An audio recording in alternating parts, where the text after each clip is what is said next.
Good morning, this is the Eager Beaver Show. You are listening to a True North Eager Beaver Media Incorporated podcast.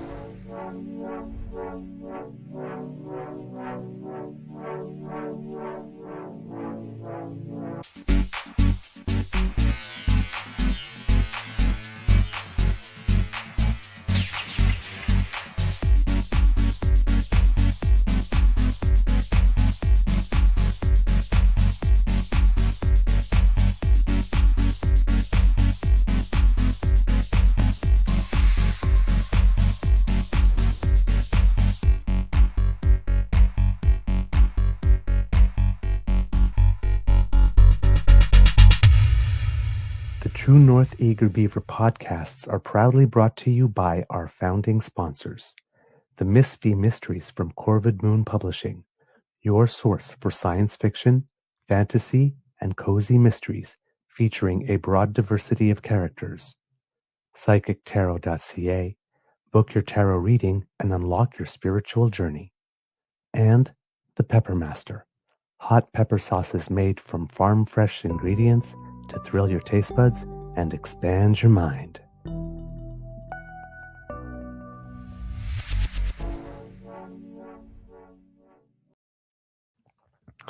Well, good morning and hello, kits and cubs, and welcome to season 6 and episode number, I believe it is 907 of the Daily Beaver Morning Show. Oh, Canada. Always 100% Canadian. Today, recording day is Monday, May 18th, 2026. It's a Queen Vicky Day. So from one queen to another, happy birthday, girl. I am your host, the Eager Beaver, your Royale with Cheese Queen Beaver. And my pronouns, he, him, hey, Mr. Beaver, particularly important since over the course of the weekend was the International Day Against Homophobia and Transphobia and Biphobia.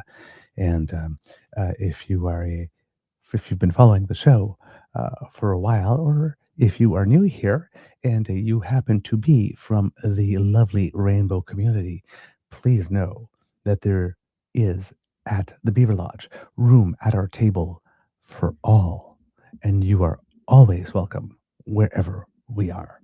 So pull up a log, make yourself at home, stay a while, tell your friends. The more the merrier. The more clowns we are, the more we laugh.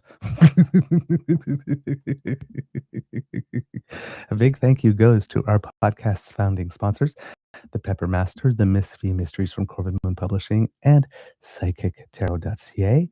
Also, for those of you who have not yet been aware, yesterday was my Beaver Sweetie's birthday. So if you could offer up a little birthday cheer for my beloved, the light of my heart, I would be very, very, very, very, very happy. And yes, I see here, Kitlinda, I have been in beaver withdrawal. I need my beaver fix. And that is why I'm here on a holiday weekend. But I mean, I usually am on statutory holidays anyway. And hopefully it might be a double beaver day. Apologies for, again, not being able to follow the regular schedule. As you know, if you've been following the show, there was a lot of disruption. However, we are back to a little bit of normalcy. I am very happy to report that my good friend's mother has been discharged from the ICU and is back into regular care, and has been transported back to Peterborough, where unfortunately she's going to have a very long convalescence at the hospital, but things have improved significantly. So after 10 days, our guest was able to head back to Peterborough to be able to provide care there for a little bit. So we're still in touch. We talked yesterday, and things are going a little better. He's a little, as he calls it, exhausted from all of it. But I guess it's going to be a little easier from now, even though there's still a long road ahead. The first round of painting as well has been completed here. For the most part, we still have some touch-ups and some trim. And then later on, we'll have the bedrooms to do, including the Beaver Lodge studio, which will bring more disruption when that happens. But we don't know when we're going to do that because in the master bedroom, unfortunately, we have to basically tear apart the entire ceiling and try to find a way to redesign it so that we can put some better insulation because it is, even though we put insulation on the outside of the house, there's still a um, very noticeable um, difference in temperature between the two rooms, particularly on the colder winter days. So we might have to put some extra insulation in the roof, and we might have to actually create ourselves a vaulted roof, which means it's probably going to be a certain amount of money and a certain amount of well, I mean, when you tear a whole ceiling apart, that's going to be a big, big, big amount of mess.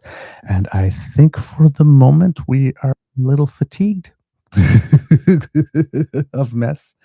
So yeah, we're going to maybe wait a little bit before we tackle that. Kids and Cubs, it appears that we have a surprise guest today. So why not put your paws up and give a big round of applause? You know him, you love him, you miss him. Our dear own Mr. Grizzly. Hello, my friend. How are you? Good day, sir. I'm good. How are you? Uh, I I am overall good, but I am in searing pain. Oh, why is that? This is as far as I can turn my neck. Oh, what'd you do? A tennis injury or No, just that rollerblading accident I had many years ago. Every now and then the rears a muscle tug there's like ahead? this little muscular traffic jam that happens until it works its way through, and right now it's right here. Well, And that'll it hurt. kills. So I am I'm not my usual bouncy self, even though I'm trying to project positive energy, basically because I can't move. Fair enough, yeah. Yes, I'm. You have stationary beaver today. You'll have to do all the work. I don't know what I did with my coffee. I must have left it in the other room. ah, how are you? How are you? How's everything? How was the wedding? Oh, the wedding was great. I'm pretty good. Lots of stuff on the go here. I'm trying to get my schedule worked out because I had planned to record yesterday for the music show, Right. but it, it it was just too nice. Yes, it It was a was nice beautiful. day. It was a beautiful sunny day. We haven't had many of them lately. It was Yes. warm, and so I'm like, no, I'll do some on Monday because it's a holiday and I'll be at Right. home and it's pissing rain. So, Oh, is it oh in yeah, it's Ottawa? pissing rain here. Oh my god, it is bright and well, as you can tell, lovely sunshine here. Yeah, not like that Um, here at all. yeah, and, I hear that, like, in Toronto, it's gonna get up to, like, 36 or something ridiculous today. It's supposed to hit 30 here today, but you got me. It doesn't feel like it's going to be. Yeah, over here, it's a little, let's just say, I maybe made the wrong decision on wearing a heavy sweater. I'm a little schwitzy.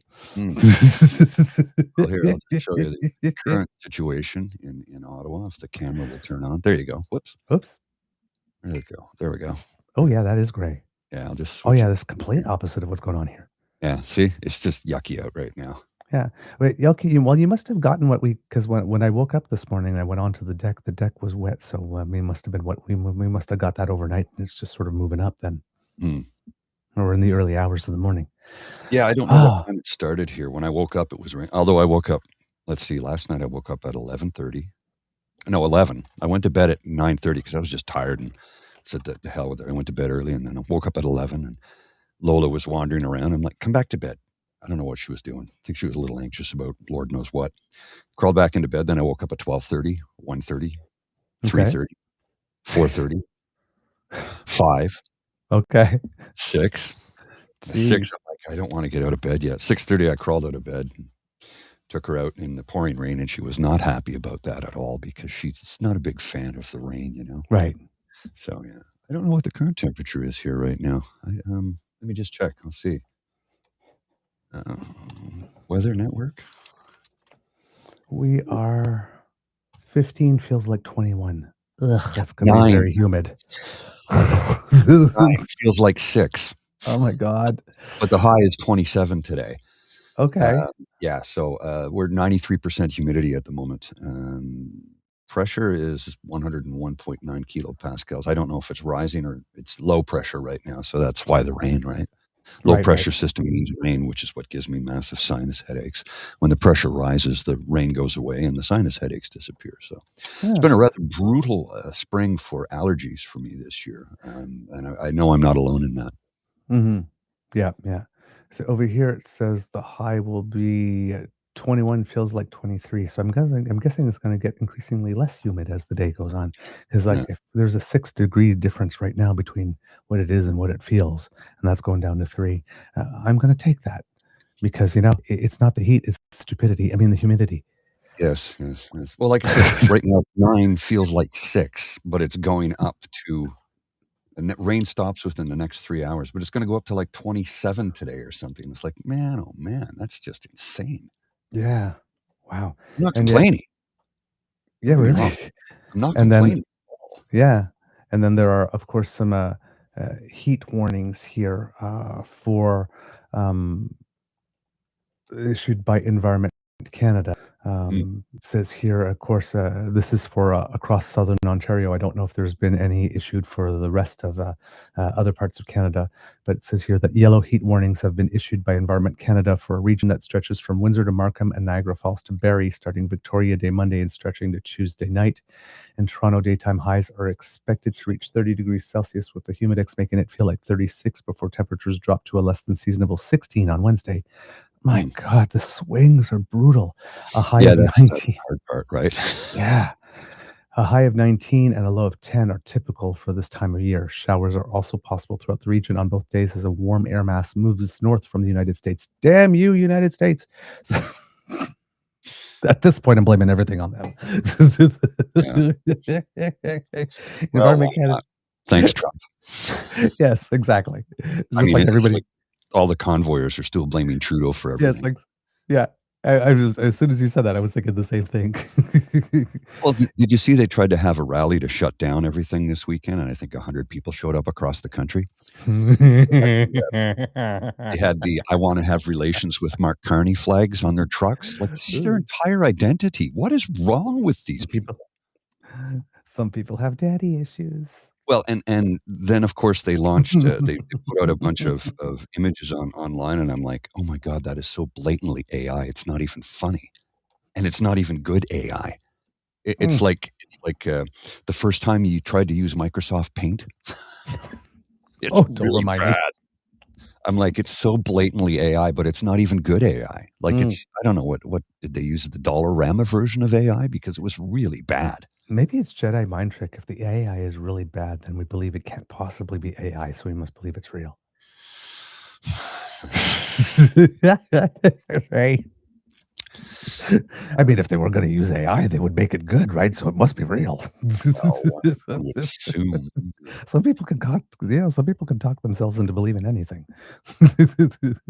This is true. As we are going to talk a little bit more about on this show. Just to finish off with the heat warning stuff, though, Environment Canada said people should enjoy the weather cautiously as, quote, extreme heat can affect everyone's health. Determine if you or others around you are at great risk of heat illness. An Environment Canada warning said, check on older adults, those living alone, and other at-risk people, or in person or on the phone multiple times a day. Watch for the early signs of heat exhaustion in yourself and others. Signs may include headache, nausea, dizziness, thirst, dark urine, and intense fatigue.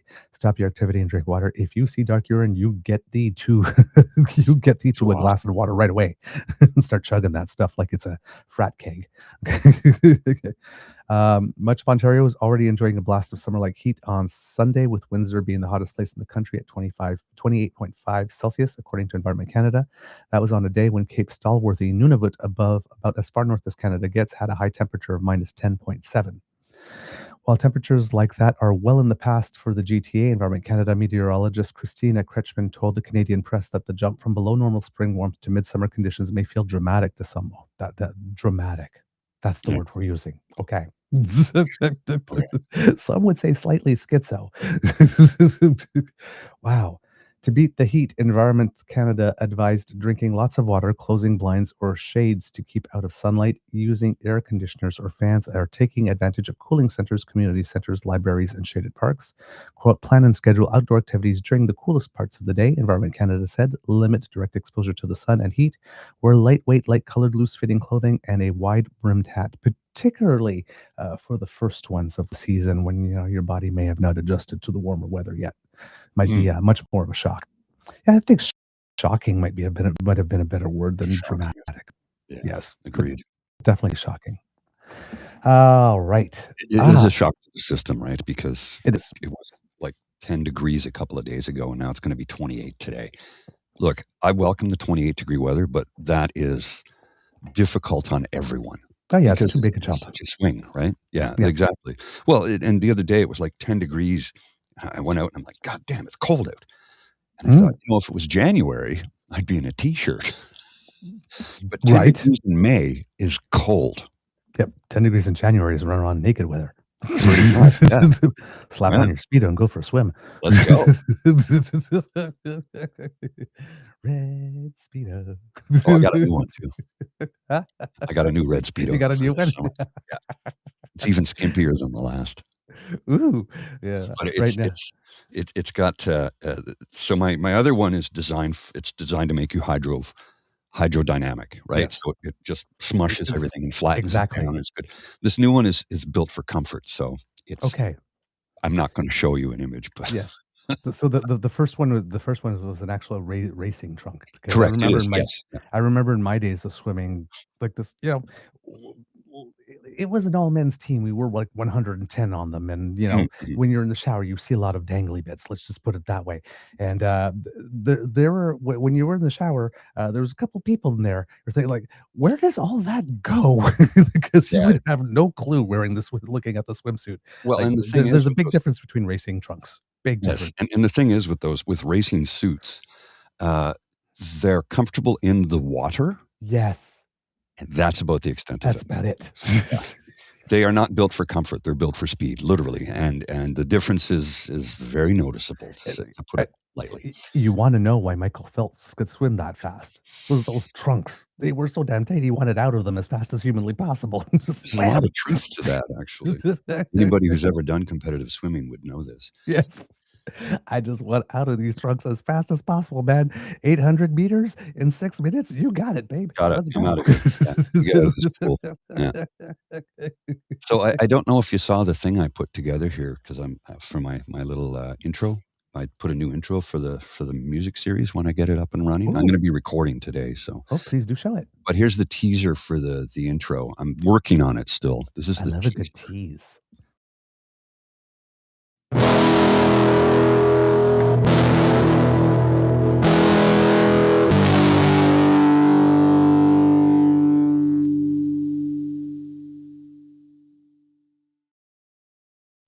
I love dirty sounds. I did that on an acoustic guitar and just plugged it into a mixer and cranked the gain to get the feedback. I couldn't find my pedal, and then I found it. But anyway, yeah, you can do that. I with an love dirty acoustic guitar. sounds. I love dirty sounds. I don't know why. I always love that.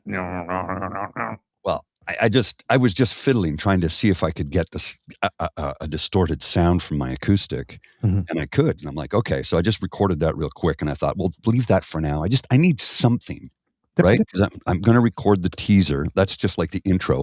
I'll have a teaser I'll release later today, but I'm going to record a bunch of material so that I can drop it all at the same time, right? Yep, exactly. Leak it. Basically. Yeah, exactly. Yeah. All right, let's get into it because we're a little bit behind on the news, and there was some.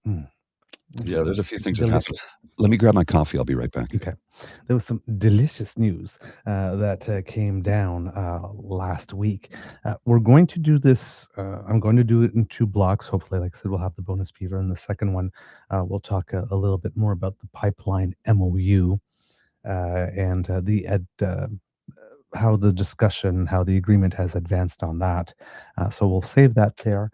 And in this one, hopefully, we will be able to focus a little bit more on, well, first of all, a major court decision that took place that might complicate the lives of Danielle Smith and the Seppies.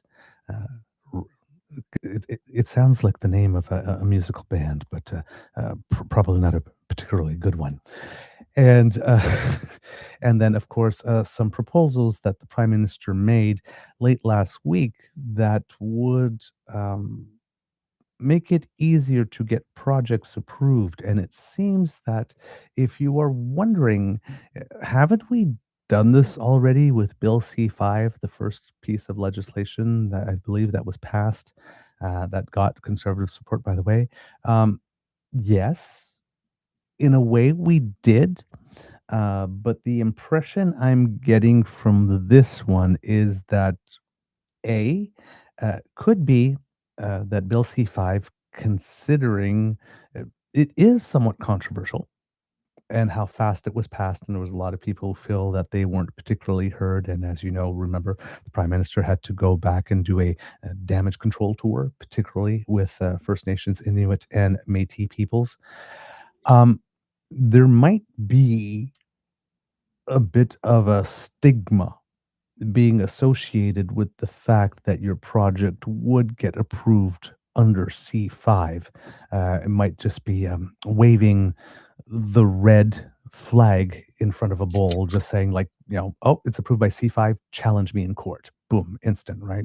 So it seems that there's word on the tweet is that there are a lot of project proponents who actually do not want to get the approval through C5 because it just seems they're perceiving it as a potential instant guarantee that their project is going to be tied up in court forever. So these new rules seem to apply to all projects rather than just major nation building type projects, which was the criticism back then. People were saying, well, why are we making special exclusions for certain projects where we're picking winners and losers when where a problem is with the project approval process in general?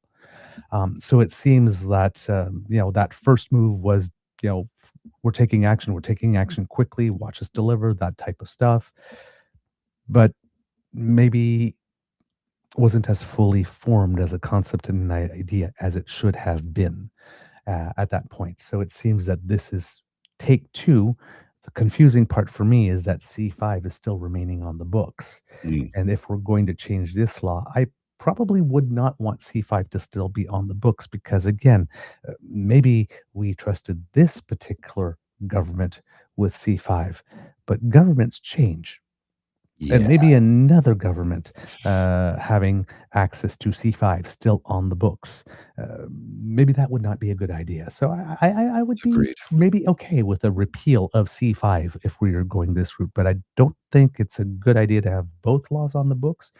Again, not a legal expert, haven't deeply read the text of both laws, so can't say that for sure, but that's kind of the impression. And like I said, if these are for general rules for all projects in general, I don't see the need to keep two different laws with two different streams on the books at the same time. I concur.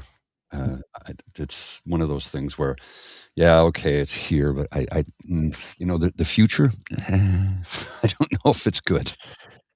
Well, that's the thing with laws, right? You always have to remember, right? When a government is passing a law, and if it's a government, for example, you voted for. So, like Mhm. when Stephen Harper was in power, and Stephen Harper was gutting the environmental laws to get that pipeline. Remember when he went after the Navigable Waters Act, Mhm. right? Oh, yeah. And was Yeah. changing all of that.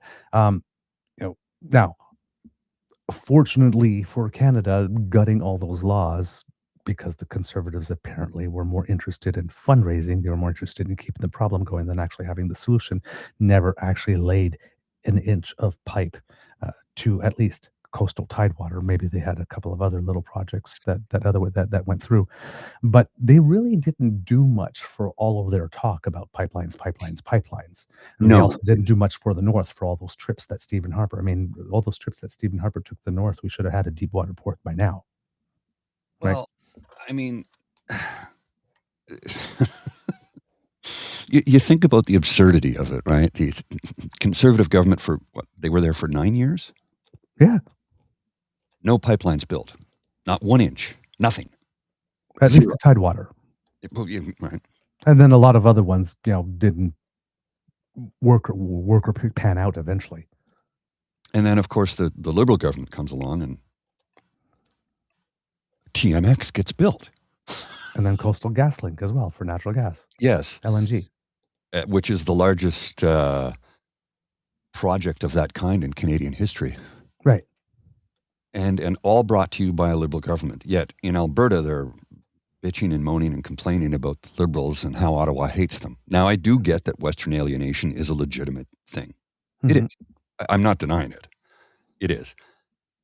But the things they wanted the most of, they keep getting from the current government. Yes. And it looks like they're going to get more. And you're getting more. Right? You got the Xylisms pipeline project. You got the Sunshine project with Enbridge. That was just another LNG one that was just approved. And, there has been movement, as you know, Friday on the MOU with regard to that. So at some point, I don't know how long the Liberals will never build a pipeline. We'll never get a pipeline. I don't know how many pipelines Liberals actually have to build before that line doesn't work anymore with people. Well, this is the thing that I don't get. It's like, but they keep building new pipelines, and you keep complaining that they're not building pipelines that they're building, while bragging about the excess money that these pipelines that nobody allegedly built, that were built by allegedly nobody, but are bringing in money. Well, I mean, I assume, of course, you're going to talk about Danielle Smith and her denial of judicial proceedings and how she thinks she's just going to change the rules because she's the queen of Alberta. Exactly. That's exactly what the purpose of this particular episode. Because there was two big news things, so I wanted to divide them up in two episodes, one after the other. But yes, you are indeed correct, Mr. Grizzly. Danielle Smith. Well, let's put it this way. She's come out and say she's a separatist. Well, she can't do that. But that's what she's done in a matter of terms, right? In a matter of the way she's worded her sentences, the way she speaks. She's a separatist.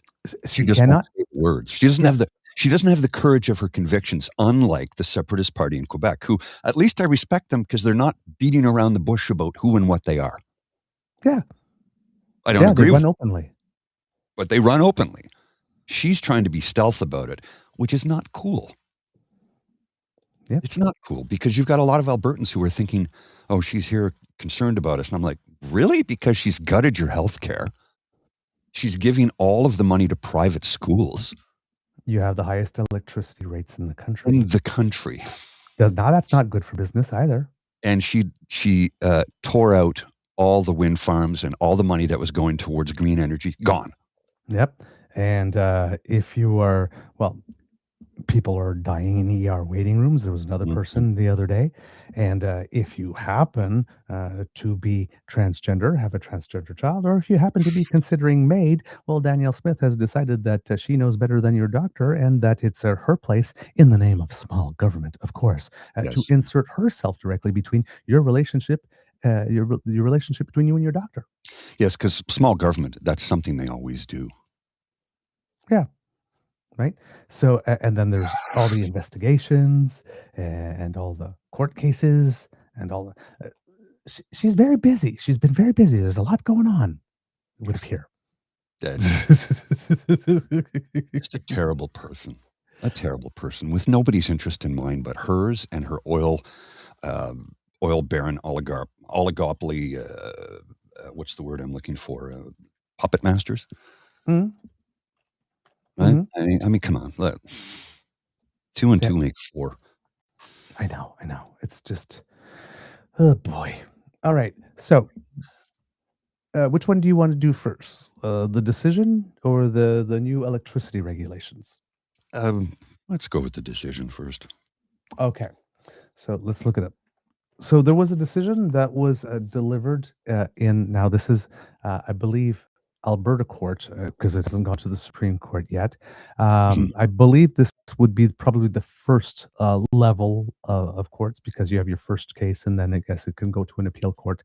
And then if it still needs to be appealed after that, then it goes to the Supreme Court. So this would be the first of 3 stages. And as you know, when it comes to issues of separation, because, and we have to point this out, this decision is specifically about separation. You've heard some interviews with Danielle Smith over the course of the weekend where she is conflating this decision with something having to do with pipelines. Mm. This decision here has absolutely nothing to do with duty to consult as it pertains to pipelines. When course. Danielle Smith keeps on answering the question about this case, you will notice in her answers that she shifts to talking about duty to consult on pipelines. This is not duty to consult on pipelines. This is about pulling a whole province out of the country and a group of people believing that if they get to go, they get to take everything with them. Uh-huh. And that is not necessarily the case here. In fact, it's not at all the case. You can go, but you can't take what's not yours with you as you go. So there was a decision that came that definitely did not make Danielle Smith happy. And I am wondering why news articles on this are actually really hard to find I today. noticed that. Did you? Yeah, isn't that really weird? It's rather Because you peculiar. think it would like be splashed all over the CBC politics page, and I'm actually having trouble to find it. There's an analysis, but I'm trying to find an actual like the news reporting one. So let me look here at surprising CT. I'll go to CTV instead here and see if I can find something because I want the just this straight reporting first before we get into the analysis here. Mhm. So, okay, the best I can have here, I find is Stay Free Alberta says that they're going to appeal. Um, wow, that is terrible. That decision. Where's the article on this? Even in the analysis thing, there's nothing by it. Okay, so listen, we'll go to what we have here from the analysis. This is Aaron Weary. No, not Aaron Weir, sorry, Jason Markusoff, CBC News. Says here, for the last torrid year in Alberta politics, so much seemed to be building towards a separation referendum this fall. Premier Danielle Smith eased the rules repeatedly for a pro-separatist petition to succeed right before court first ruled against petitioners in December because of a constitutional issue. Her government rewrote a law to make that moot. So the first court decision that went was that there was something in the law that said any referendum question that is asked in the province of Alberta cannot be a question where if you got a yes result, what would happen would violate the Constitution. Right. This went to court because Indigenous groups brought to court because we have Treaty 6, Treaty 7, Treaty 8, and those are deals that Indigenous people made with the Crown. Correct. So these are relationships that supersede the relationship between the province of Alberta, which again was not a province that joined Confederation, but was a province that was carved out of territory that Correct. existed and then added to Canada. So it's not like Ontario, it's not like Quebec, it's not like New Brunswick, it's not Nope. like Nova Scotia, it's not like Prince Edward Island, provinces that joined Confederation. These and that existed before this was territory that was carved out. Right? So it's not the same thing. Treaty 6, Treaty 7, Treaty 8, a lot of people are trying to say that because our treaties, this land was ceded, and that's where it ends. And now, therefore, Alberta gets to decide, no, the lands were not ceded to the government of Alberta. No, they The weren't. treaties are not. The treaties are with the Crown. Correct. Okay? So and that is a very, very special and unique relationship, which is guaranteed under Section 35 of our Constitution, and Section 35 of our Constitution is not within the purview of the notwithstanding clause. Danielle Smith cannot invoke Precisely. the notwithstanding clause Thank you. to quash Indigenous rights like she can stomp all over trans children. It doesn't apply in this instance. Doesn't apply. It No. legally cannot apply. Cannot. It's basically no. It's expressly excluded. Yes. And the For wonderful good, thing, for damn good reason too. oh yeah, absolutely. And one thing you have to understand about the law is that if the law does not expressly forbid something, it is allowed. So Correct. reversely, when you have a law that expressly excludes something, it's, Yeah. it's a really like this ain't happening under no circumstances. Don't even think about it. You are wasting yours and ours time. It is basically written in stone. Right. This is not allowed, period. End of Exactly. discussion. So that was the first law. And then she turned around and says, well, that's just not going to be a law anymore. Yeah, you can't do that. So now we can have referenda No, you on can't. issues that go against the Constitution, according to Danielle. You still can't because federally that still won't work. Well, and she has a degree in media, Yes, not law. She scheduled a series of other referenda on immigration and constitutional reforms on October 19th, making the de facto save the date notice for that much more consequential ballot question, which again, we noted at the time because Danielle Smith, loves to not come at you full frontal often, right? It's like, oh, yes, here we are. We're going to have this Alberta Next panel where we're going to discuss these issues that I've been complaining about for a long time because she was complaining about the 9 bad laws with regard to energy stuff. But if ever that got resolved, she needed another 9 bad laws of some kind to keep on attacking Ottawa because for she cannot exist if she's not attacking Ottawa, right? I mean, So she's got she's these the toddler that gets everything she screams and demands and then screams and demands for more. Exactly, which is why one of the reasons I'm having trouble with the MOU decision. Yes. Because as David Eby says, it seems like we're rewarding bad behavior, and it really does. But we do know that the Prime Minister has some particular strategies with regard to energy. So, it's a question of whether or not the deal that really is helping Mark Carney achieve his goals, and if it happens to make Danielle happy, well then, happy bonus consequence, or whether or not this was a law. These are moves that are intended to make Danielle Smith happy, right? Well, and I'm sure that I'm quite certain that Mark Carney is aware of the fact that big oil is losing its grip on us. Yes. Right? Yes. Oil's not going away. No. It's not. I mean, everything in this studio is petroleum-based products. Yeah. Everything. But it's not going to be the only game in town for Correct. for the next while now. Now, and that being said, with solar suddenly cheaper than any other type of method of producing energy, hydro and solar, very clean. Mm-hmm. Wind power, and people, those windmills, they're so loud and they give you cancer. None of that is true. I've stood right next to one on Wolf Island and didn't even know it was turning. Right. I didn't hear it.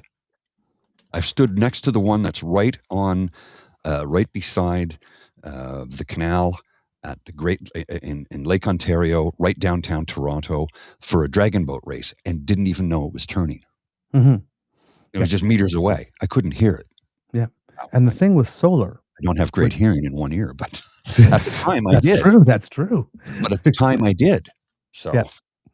Now, and the thing with solar as well that's changing the game, just very quickly without getting into it too much, is that the cost of producing solar is lower.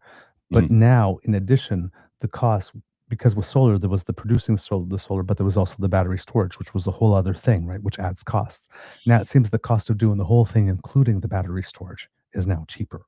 Very cheap. And with CATL's new sodium ion technology, the batteries can sit out in -50 and they're not affected by the weather. Exactly. So here it says solar battery costs have plunged significantly, with global prices dropping as much as 65 to 70% in recent years due to advancements in modular technology and lithium ion phosphate production. And then, of course, with the batteries are also, like I said, those costs are really dropping rapidly.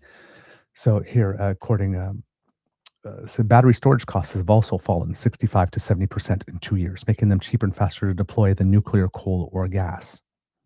So, I mean, right now, we're boasting about the small modular reactor technology that we are already starting to put in place in Darlington to see if it works, because those could work for resource extracting projects in the north where you need a lot of energy. You can just build a small nuclear reactor, and then, you have that clean source of energy for those intense needs for those projects there without having, to block a riverway or like clear cut a forest or something, or.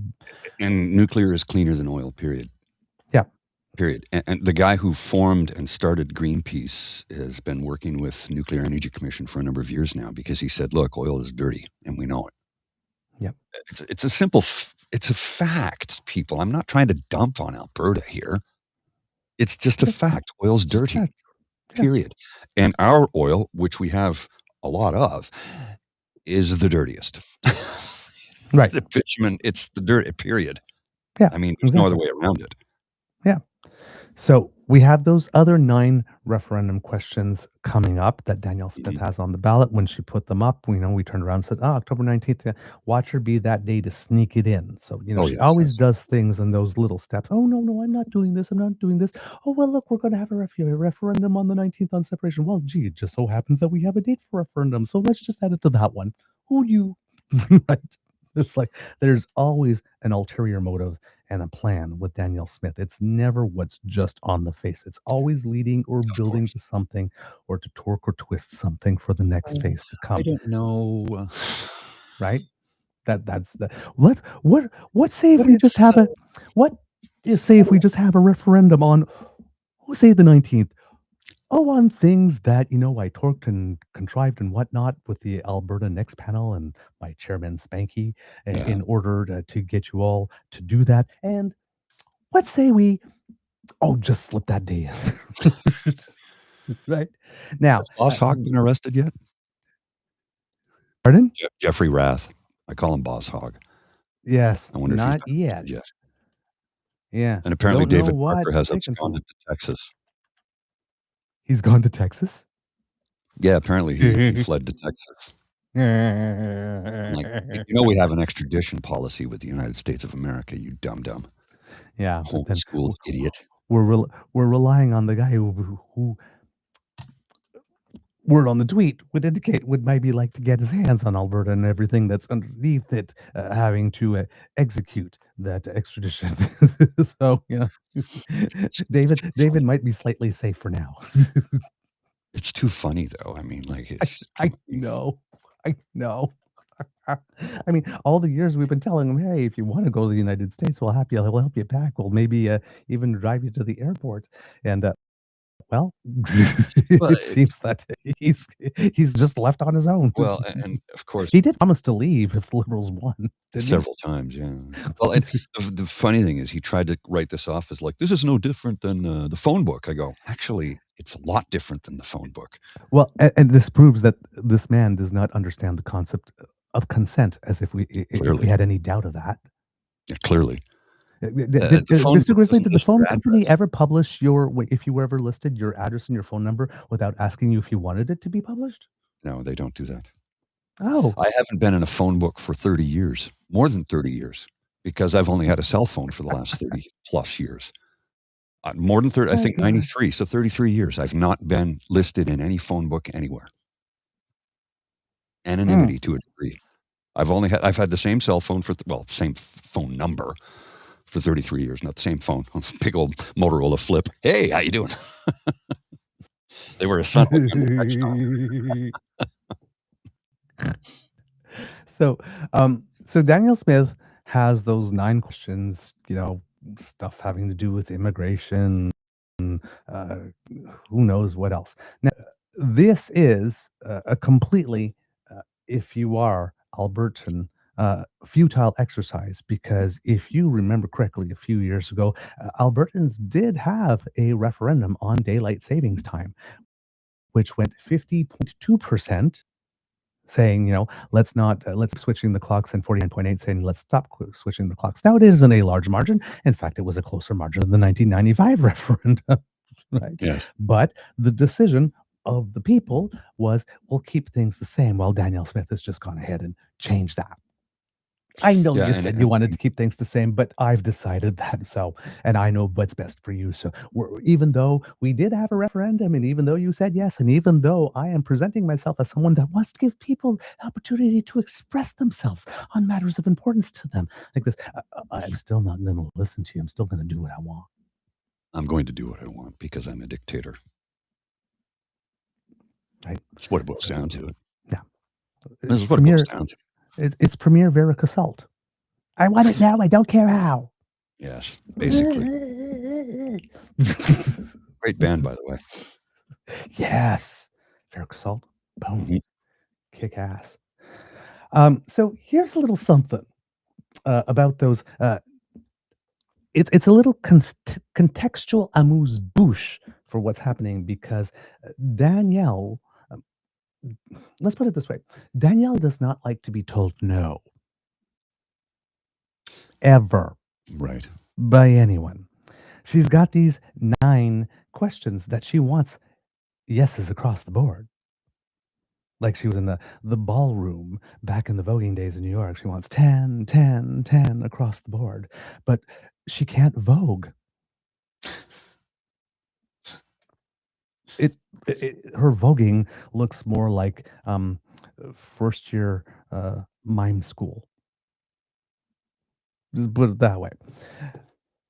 It would appear, Mm. according to people who have done some public opinion polling, that the 9 changes that Danielle Smith wants to bring about, the people are just not that I'm into seeking a it. referendum mandate from Albertans. Danielle Smith's 9 referendum questions getting a thumbs down from a majority of Albertans. That's from Probe Research, which asked more than 1,400 people to describe the October 19th vote in a single word. Some common responses: wasteful, angry, frustrated, stupid, idiotic, things like that. Just 27% of Albertans had nice things to say about the vote, 51% were negative, and 21% were neutral or didn't know. When pared down to Danielle Smith voters, 55% had positive impressions. Hopeful, like I said, democratic was another word that came up among UCP supporters. Through his research, Robson Fletcher noted many Albertans could not recall what all 9 questions are, so polling on each one didn't make much sense. Also a huge factor, with 78% of NDP voters having a negative view of the vote, compared to just 25% of UCP fans. So if there is any agreement between sort of those two partisan camps, there is a little bit of agreement on that the process might be either a waste of time or a waste of money or a waste of people's attention. Yes, indeed. These referenda are stupid and they are a waste of time and they are the wrong priorities for Albertans. The NDP leader believes the vote amounts to the Premier burning tens of millions of tax dollars. She's asking to do things that are unconstitutional. So it doesn't matter if the questions pass or not. She's already passed motions in the House on her referendum questions before the referendum question results. She's also declared imperiously that we'll have daylight savings time despite the fact that that failed in a referendum. So she doesn't care about democracy. She doesn't care about what people think. But the Premier has said she put forward these questions because she believes there's enough support to get yes votes on all of them. And Danielle Smith will be promoting her proposals this summer. The province's immigration minister says Albertans are frustrated with the feds, and this vote is one way to make that clear to Canada. We're going to let the process play out, and they'll make decisions then. But what I'm hearing from industry groups, stakeholders across the board, whether education, healthcare, constituents, just people who stop me in the grocery store, they're sick and tired of the way they've been treated by Ottawa for years, and immigration is a central part of that conversation. The biggest unknown about this referendum, whether or not a separation question will be on the ballot. But the poll finds that 71% of Albertans want to stay in Canada, and 66% feel the whole separation debate is bad for the economy. It is. Sean Amato, City News, Edmonton. It's very bad for the economy. Now, indeed, and the CEO of ATCO, Nancy Southern, last month had already gone on record as stating that it's not good for investment and it's already went up. It's not. It's terrible. Now you will notice. Who wants to invest in a place that's threatening to you'll- leave every 5 minutes? Yeah. Well, you will notice some things in that news report, right? Danielle Smith put those things on the ballot because she believes that the support is there to pass them. On what basis did she believe that there was the support there to pass them? Because now that she's done all this work with the panel and whatnot and put them up there and whatnot, most people don't even know what the questions are. 27% support them, and some of them, they don't even know that it's not even worth pulling on them. Well, But I she think you're, believed. She believed. She spent all that money because she believed that there was enough support. No, she she didn't. believes what Parker and Rath told her. No, she wants them to pass. Therefore, she believes that Yeah. there is enough momentum. All Danielle Smith requires is her believing that it's the good thing. And therefore, she will come up to a mic and say, well, the people want this. Well, let me ask this question. I'm going to pose a question here that I don't think anybody's even considered. And this is just me spitballing ideas, but Fort McMurray's population is largely Newfoundlanders. Mm-hmm. A lot of Newfoundlanders in Fort Mac. If Alberta separates, they're going to leave. Yeah. Oh, yeah. They'll just go back to Newfoundland. Yeah. Who's going to work those oil fields? Exactly. Exactly. Oh, I know what'll happen. They'll send in American. Oh, wait a minute. No, they've deported all of them. We get nothing for equalization. We don't actually pay. Oh, yeah. What about all those people that came from the other parts of the country? How do you think they got educated enough to be able to come to your country, your province, and help? This is the thing they fail to understand. Your equalization dollars at helps work. Everyone. It's everyone. And it's not like you're paying Newfoundland or Quebec. It doesn't work that way. No. It's the general tax base. Yeah. The government looks at it and goes, they need some money. I'll give them some money.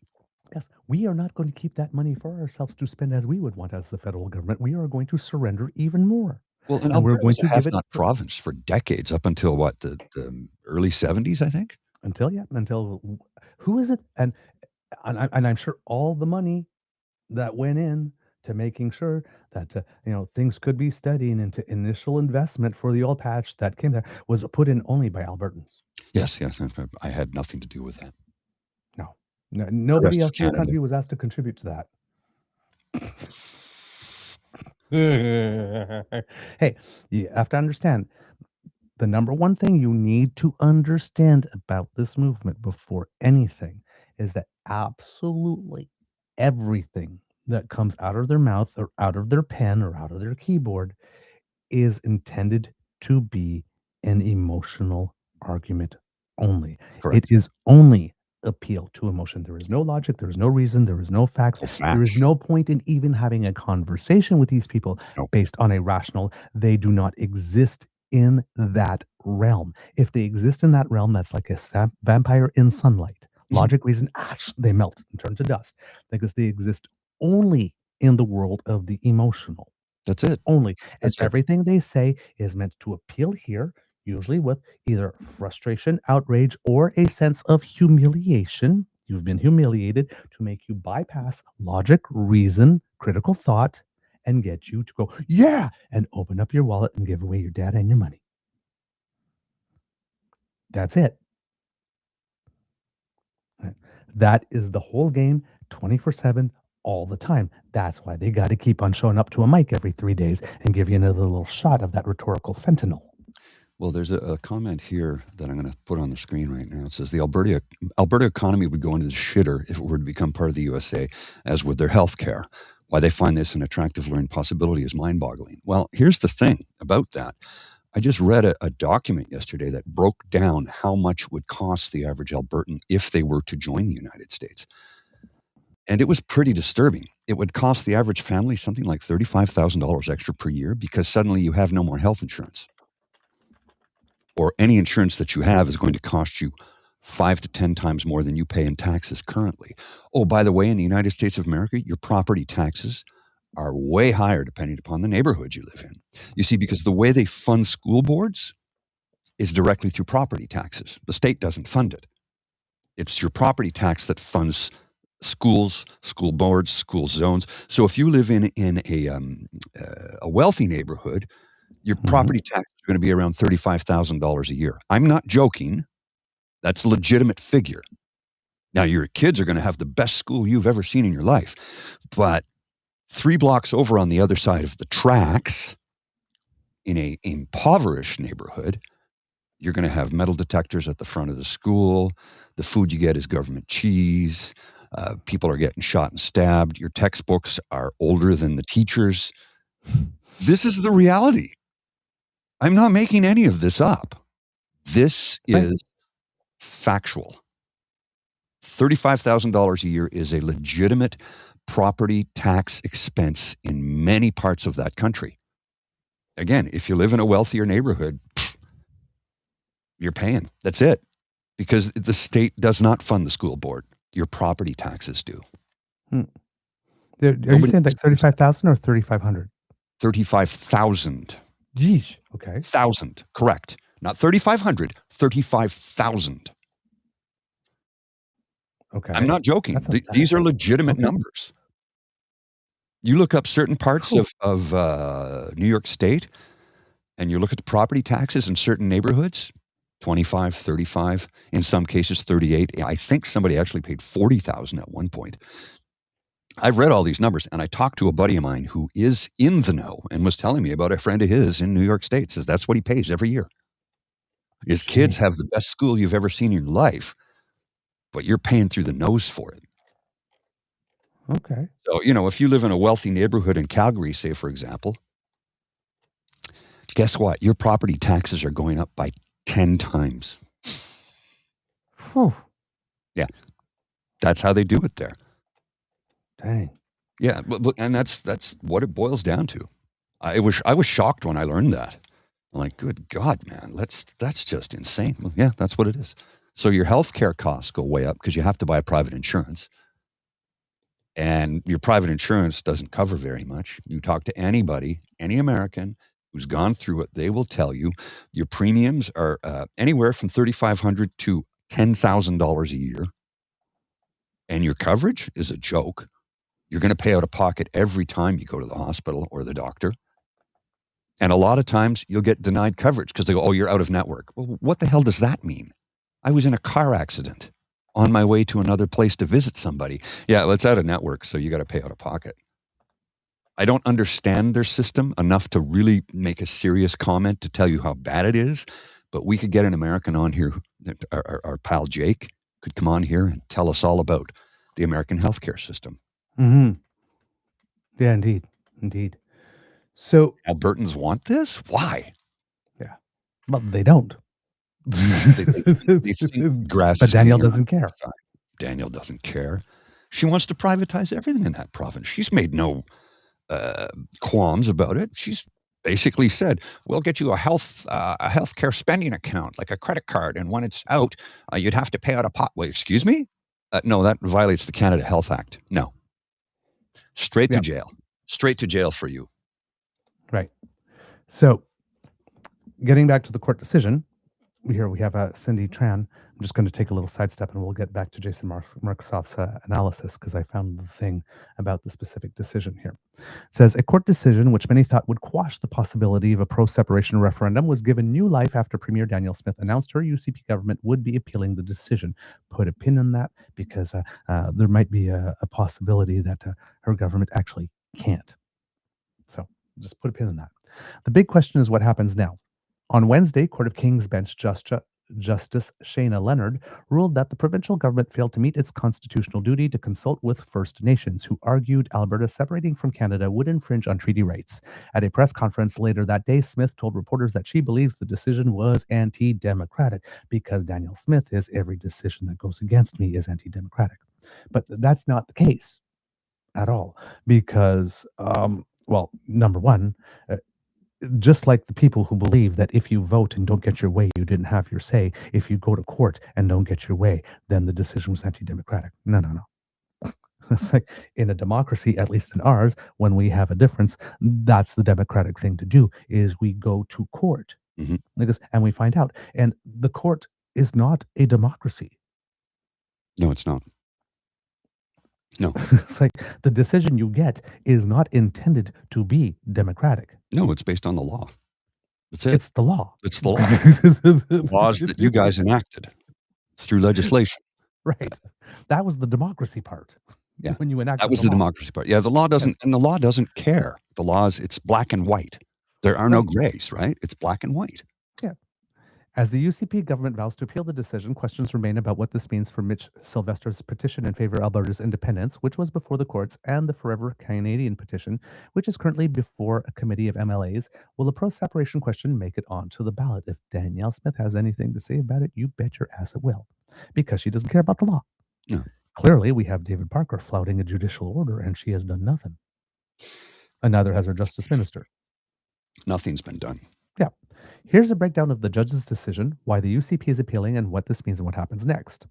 At an unrelated press conference on Friday, Smith said she does not believe an unelected judge appointed by Justin Trudeau, because she can't quit him, should overrule what 700,000 people in this province have said they want. That is a lie. Because Complete lie. 700,000 people in this province did not say they wanted a referendum on separation. Nope. There was a group of people that said they wanted a referendum on separation, and then Thomas Lukasik and his good people from Forever Canadian said, we do not want a referendum on that. Correct. But if there is going to be a referendum, then let's get our paperwork in first so that we are first in line, and let's have it be a referendum not on leaving, but on staying in Canada. And Mr. Lukasik, given his document there, had the choices. Do you want this to go to a referendum only, or do you want this to be discussed in the legislature first? And he chose legislature first so that he could get everyone, all the MLAs, to stand up and declare where they stand. Yeah. On that issue. Now, they don't want to do that, of course. So not. Danielle Smith, as she does, just sloughed it off to a committee for some study, because the question that actually is unconstitutional, even though it went to court and was deemed unconstitutional, that one she'll bend over backwards for, saying, well, these people need a chance to express themselves. But the one that actually is constitutional and turns out may have collected their signatures, well, in the right way, that one requires study in committee. Hang on a second now here. Yeah. Life in Danielle Smith's That reality. makes sense. Yes. Smith disagreed with the ruling that stated there was a failure to consult with First Nations groups. She argued citizens who want to put a petition question forward cannot comply with the duty to consult. Yes, they can. Just because you have decided that you are going to make your mind so limited that you cannot see a situation in which it would be possible to consult with First Nations on this type of question doesn't mean there isn't one, boo-boo kitty. It just means you don't want to think of one or don't want to open up your mind to the possibilities. but it's there. The judge said so. Okay. So she keeps on saying that, well, duty to consult is about projects, not about, no. So, wait, you have a duty to consult on a pipeline, which you also don't want to do, but you have no duty to consult on removing an entire people or entire peoples out of the country that they have decided to be with when they signed something with the Crown. After she demanded wanting to double the population to 10 million in the next 10 years. Well, that's the other thing on the blaming the immigrants. Right. Blaming the immigrants who she demanded show up and come to work for her. Yes. And then I do not know when, between the time the decision came down and she rushed to a mic to say the decision was democratic, she had time to actually read the decision, and given that, like, the full text of the decision, and given that Danielle Smith is not a lawyer, I'm guessing she would have needed a little help to understand that decision. I don't know how she got all of that and the one clear definitive decision from some legal mind, because I'm sure that with this, you might want to consult several lawyers who would have several different opinions or whatnot, and to be able to come to the mic to say smugly and confidently that not only was there an error in law, but that it was anti-democratic. The error in law for Danielle is the decision did not go my way. She did not have time to study that decision enough to make that declaration as confidently and as assuredly as she did. Well, and Linda's comment, I'll put on the screen, is something that they don't seem to take stock in the fact that people can still vote no on the referendum to stay in Canada. Or is that too hard for the separatists to understand? And I think that's what it boils down to. We want to have a referendum. Well, you're not allowed to, and here's why. But we want to have a referendum. Okay, have a referendum. What do you mean you voted no? But it appears that not only that Danielle it would appear, does not want to have a referendum on staying in Canada. If a referendum there is to be, even if this referendum on this petition somehow can't take place because there is something with that petition. Gee, I wonder what it might be. That is not okay. Danielle Smith is still reserving the right to say, well, you know what, we do have this forever Canadian thing, and well, why not change the wording on that a little bit? And I'm going to sponsor that one myself, which of course is a really awkward position for someone who claims to be a federalist, even though they support a, what is it, a fully sovereign and independent Alberta within a united Canada, whatever does that that word salad means. But an allegedly federalist Mhm. campaigning on putting a referendum question that is not about staying in Canada when she has the option of putting one. That's going to be a very uncomfortable and weird look, no matter how fast she can talk. Yeah. Right? Could we Hey, please, it's realities. Please stop electing stupid people. Oh Please, my God, please. Yes. please. Quote, the judgment itself has much broader implications for our citizen initiative process, and we think that's the reason it needs to be challenged, Smith said. Now, the reason Smith wants this on the ballot, as I mentioned before, is because she knows her 9 questions are going to fail. So she wants to get the most passionate of people out to the polls, and she can't get them there unless that highly emotionally charged question is there. And she hopes that when they come there to vote for separation, those among the group who would vote for separation who might not support her 9 thing, well, as they are coming to vote for separation to flip the bird to Canada, would vote for hers out of spite. She needs them to get out to boost that from 27% to enough to pass. Like I get It's she's still not going to happen for her. like I get that she's a separatist. I get it. But why? Like why does she how does she benefit from this? Like who's paying her off is what I want to know. And how many of those oil companies will pull up, Mm-hmm. right? Yeah. These are all legit questions. Like, why does she think this way? Well, I mean, has anybody in Alberta in the separation movement talked to anybody in the UK and asked them how Brexit went and how that's worked out for them? They still think it's wonderful. No, they don't. And I've talked to a few friends of mine from the UK who said, yeah, that was a really bad idea in the end. I go, well, you listen to Nigel Farage, and I tried to say, I don't think this is a good idea. No, it's a good idea. Here's why. We're going to save 350 million pounds a week. Except now you're sending 850 million pounds a week. Yep. Oh, Quote. boy, that hurt, didn't it? Oh, and you know your holiday home that you own in Ibiza? Yeah, you can't stay there anymore. Yeah. Quote, we understand that if it comes to a point of implementation, there's a duty on us as a government to make sure that Aboriginal rights are respected, but it would be impossible for a citizen group to be able to meet that standard. Bullshit. It doesn't, you don't decide to separate and then decide. Now that we decided to separate, let's consult the indigenous people. No. You consult the indigenous people on the question. Correct. Before it's put out. I guess a citizen group would not be able to meet that standard. Yes, they can. Mm-hmm. Yes, they can. I mean, they'll need to work to have the funding, and they'll need to do the legwork. But yes, they can. And if it is not, if it is impossible for a citizen group to be able to meet that standard, then it should be impossible for a citizen group to put that kind of question up on a ballot. Then. Well, I mean, that tends to be reasonable, don't you think? I think so.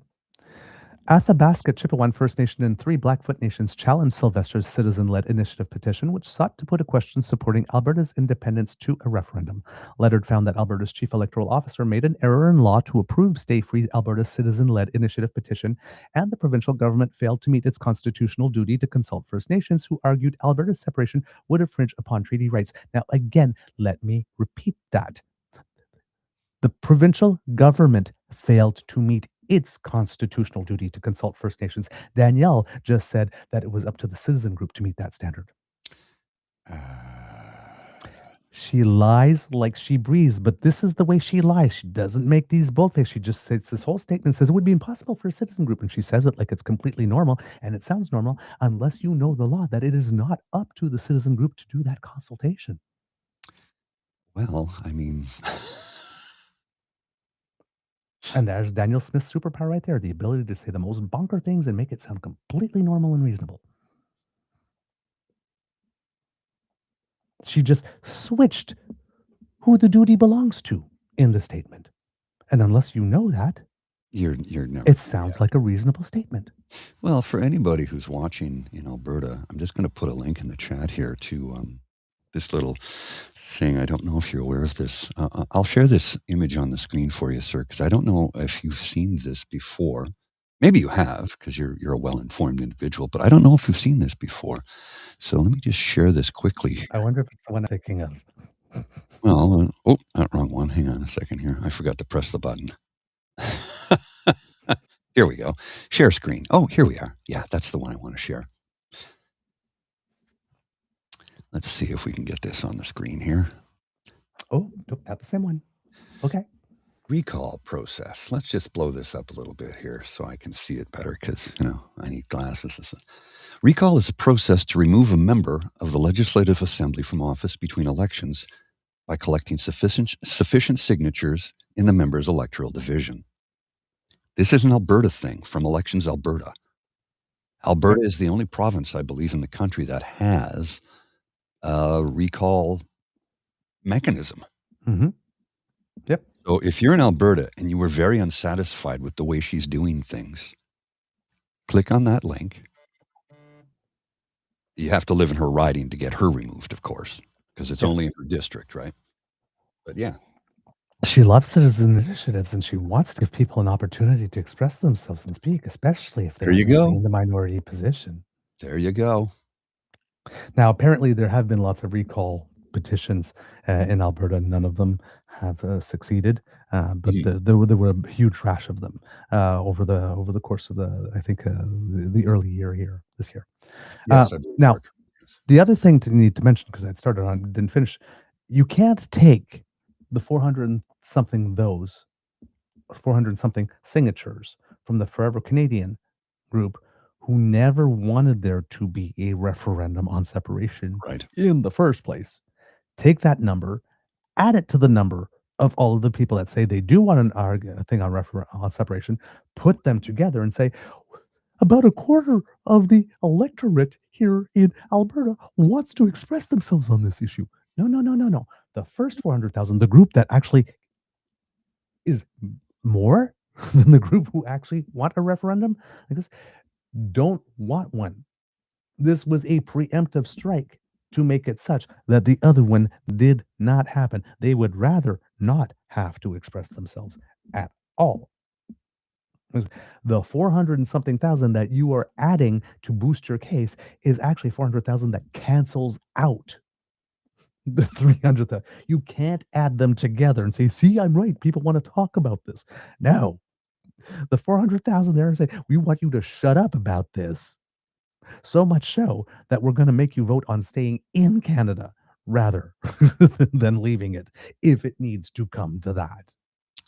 That's canceling out the voices, not adding to the voices, claiming that they want to discuss this issue. But that's another thing that Danielle Smith does, right? She adds when she's supposed to subtract. And then presents it as completely normal. She always lies in very subtle fashions that way.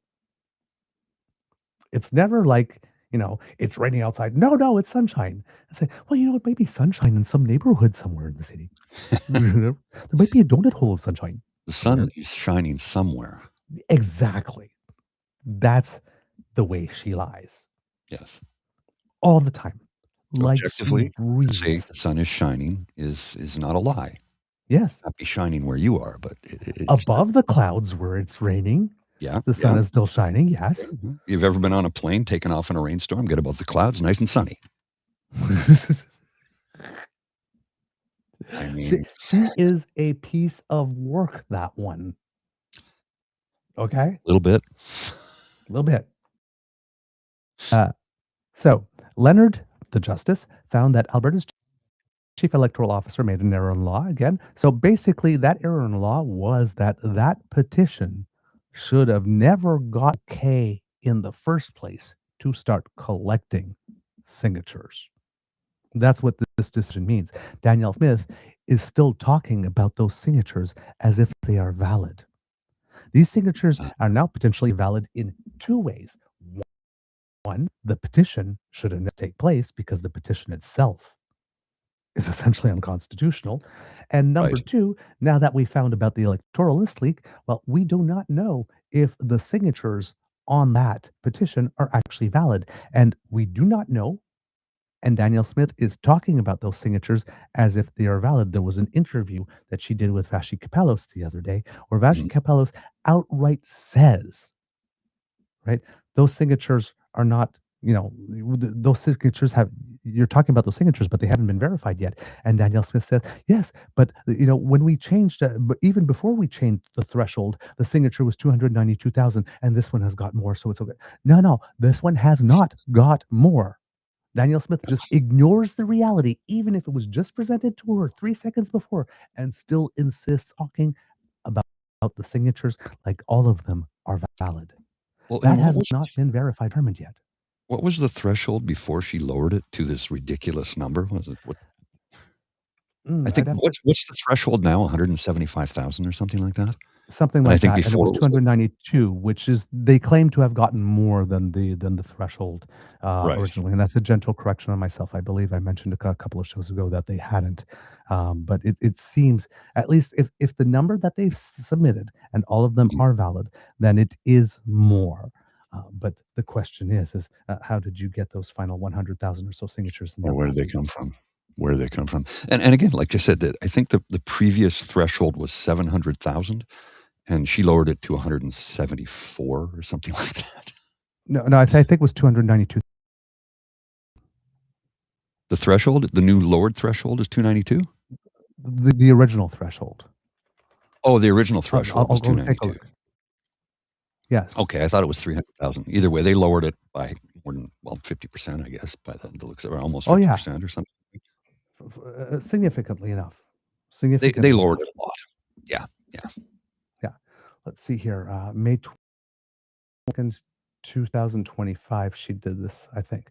170,000 people, that's roughly 3.5% of Alberta's population. It's also the number of signatures that will be needed to force a separation referendum designed to take those 5 million people and their land out of Canada. Oh, no, you are right, actually, Mr. Grizzly. Alberta independents have already been gathering online registrants who were keen to add their names to a petition drive where the law required far more Albertans, around 600,000, to sign up to trigger a constitutional referendum. Okay, now I'm a little confused then, because Forever Canadian people got 400,000, which is also not 600,000, and they were doing it under the old I thought they had rules. 700,000. Let's go and look. Maybe I might be mixed up on the numbers. That happens. We're only human. We can't remember everything. I thought they had gotten, because Danielle Smith is talking about 700,000 signatures total. At the moment. I thought Thomas Lukasik had about 700,000 signatures. And again, I could be correct, but I knew that she lowered the threshold like to an extreme amount, because 600,000 represents about 12% of the population, I believe. Because there's 5 million people. Yeah, no, Forever Canadian, 500,000 strong. So they got 500,000. They got to 400. Well, yeah, it's not exactly that. We asked Albertans a simple question: do you agree that Alberta should remain in Canada? In just 90 days, over 404,293 of them said yes. Right. So that's what I mean. So it's about 700,000 total. So that's why I'm confused about that 600,000 number, because Forever Canadian had to do it under the old rules, and they put 404,000. And apparently, I remember when that was announced, we were told that was enough. Why did they have to do it under the old rules, though? Well, because Danielle decided. She changed the rules after Forever Canadian submitted their started or something. So they started under the old rules, but the other guys didn't start until she changed the rules after. That is okay with 2 sets of laws. What a terrible human being. Sturgeon. Human being. Yep. Man, tell you. Leonard found. Let's see. So apparently there was another case here happening at the same time. Although it's not, the article's not very clear here. It says Sturgeon Lake Cree Nation, whose case was heard at the same time, but this is the first time they mention it, and they don't say what the case was about. So maybe it's later in the article. Lost its legal challenge. Leonard found that while Sturgeon Lake raised key issues, it had not proven it would suffer irreparable harm if the court does not intervene. In a Friday statement, Sturgeon Lake and Mikisew Cree First Nation called on Prime Minister Mark Carney to withhold any support to Alberta until Smith commits to blocking any separatist referendum. Quote, we call on you, the Prime Minister of Canada, to withhold support for investment projects or MOUs in Alberta until the Premier clearly commits to rejecting any separatist referendum that creates uncertainty around Canada's constitutional framework and the treaty relationship, the statement said. Now, for clarity, it would be really good if the Prime Minister did that. Of course, then we have politically, we know that the Prime Minister, unfortunately, with the goals that he has for himself and for the nation, if he did that, that would put a kibosh on those goals right away, because Danielle Smith is as she is. So even though it would be the very cathartically satisfying thing to do for the Prime Minister said, listen, Right. Boo Boo Kitty, you want that MOU? Can this? And then we'll talk. If the goal of the Prime Minister is for Canada to become an energy superpower, well, anything he does to delay that doesn't help him. And he wants to get reelected too. So, yeah, one would assume. Right. It would be very cathartically satisfying to put the foot down and just smack her across the face politically. But the likelihood of that happening is very slim, given, every party in this has their own interests and are trying to advance their own causes here. Carney told reporters at an unrelated press conference on Friday he fully respects treaty rights and that the advancement of the memorandum of understanding between Ottawa and Alberta highlights Canada's commitment to full consultation. So here the Prime Minister is doing a little something similar to what Danielle Smith is doing. Say, hey, the separation thing, that's for Albertans to decide. Because our thing is the MOU. Regardless of separation, this is something the country needs. And when it comes to duty to consult on the MOU, trust me, we will be there. But this, not our circus, not our monkeys right now. Well, and if I understood the MOU correctly, there's no federal tax dollars to be used for this. It's supposed to be done by the private sector. There's some wishy-washiness on that now too. Yeah, I don't want a single red cent of tax dollars going towards it. I don't want a single red cent of it because who benefits the most? The oil companies. Well, then you can pay for it. Yeah, but it's probably going to happen because just like for the indigenous ownership portion of it itself, that's probably going to be federal dollars that are going to be used to help them do that, either through a loan or loan guarantees or something of the kind, or just a direct contributions. There is a fund that has been established to help increase Indigenous ownership in all of these projects that the Prime Minister is pushing. So there could be some dollars going through that. The Sovereign Wealth Fund, there could be some dollars going through that. There may be some dollars through the Canadian Infrastructure Bank that might be going through. Yeah, there's kind of lots of ways for there to be some federal dollars without there being the federal government is buying the pipeline TMX style. Well, and what will a private proponent mean? An actual private proponent or a private proponent that's like 44% actually Alberta Crown Corporation with some private participation? All of that. Again, the lines, there are a lot of people that are talking about stuff, but the lines when you actually get into the discussion are not really clear. Even the no proponent, even the no pathways, no pipeline thing that Prime Minister Carney says very confidently and assuredly even has a lot of wiggle room based on the timelines that have been put up. Yeah. Nelson Wiseman, Professor Emeritus of Political Science at the University of Toronto, said Smith does not have to appeal the court's decision to put a pro-separation question on the ballot. He said her government can put any question it chooses to a referendum. It's just what the look's going to be, right? Quote, the one practical thing it does is upholds the question getting onto the ballot, Wiseman said. So this decision does not eliminate the possibility that the question is going to show up on the ballot. It just eliminates the possibility that it can be done fully legally or constitutionally. Now, the Premier has the prerogative of, because she changed the law, of putting an unconstitutional question on it herself. But Danielle Smith doesn't like to get her hands dirty, so she's hoping that other people will put the question. This kind of decision kind of forces her to do it. And that's why she's really mad. Because she wants to do the dirty deed. She just doesn't want to be seen doing it. Yeah, just unbelievable. Unbelievable. Because she doesn't. So, even if the question is put to a referendum, Pardon? I got to go. Oh, okay. Yeah, I got to Lola? leave. I got to take care of a few things. Yeah, Lola amongst call. other things. So, Okay, no. good to see you. Good to see everybody. Glad I could hang out for a little bit today. Hopefully, I'll have some music shows for you soon. Going to be recording today, so I will see you again soon. I apologize that I didn't have a growl on Friday.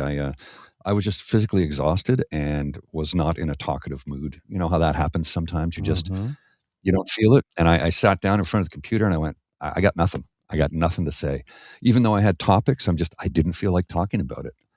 It was the end of the weekend. At the end of the week, the long weekend was about to begin, and I didn't want to be political, you know? Yep.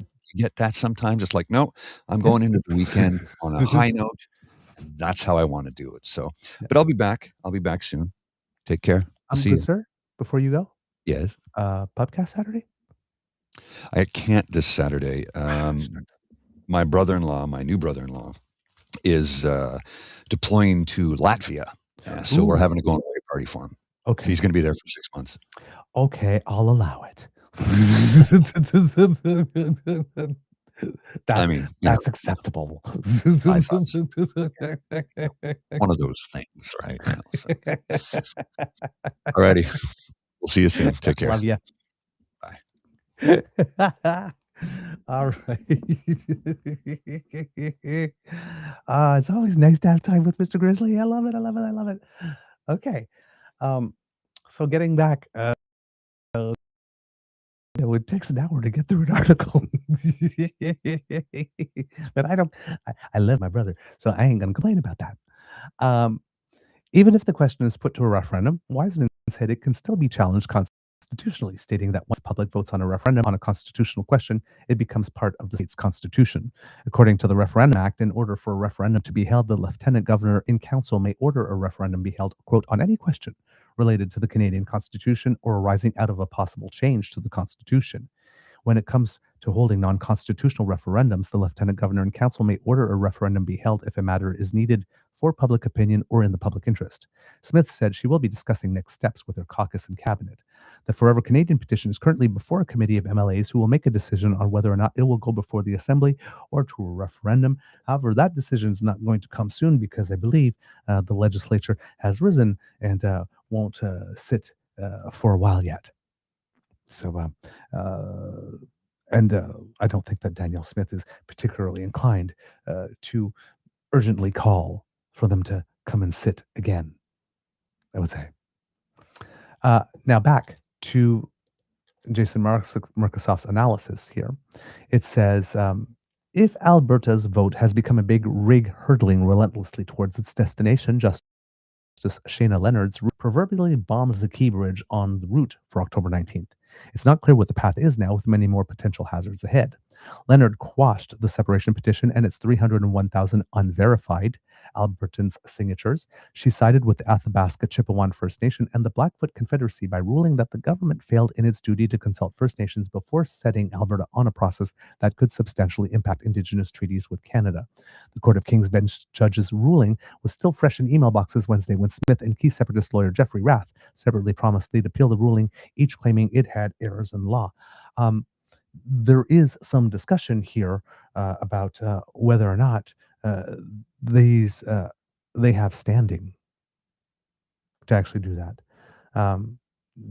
Mr. Rath might have more standing in that they're the group that are proposing the referendum, but Danielle Smith, as the government, given that this is a citizen-led initiative, and the citizen-led initiative was deemed to be quashed, it's not clear that there is any standing for the provincial government to actually make an appeal, which then goes to strengthen my earlier expressed hypothesis that Danielle Smith clearly did not have enough time to read the ruling and have lawyers explain it to her, multiple lawyers with different points of view and different takes, explain it to her, and then for her to have a synthesize all of that information before she came to the mic and said there was an error in law.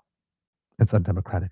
And you know that that's the case because when she said, we believe that there's an error in law and undemocratic, she was not able to say what the error of law was and how precisely a decision from the court that did not go the way that she would have liked it, even though she was not a interested party in it, how it's undemocratic.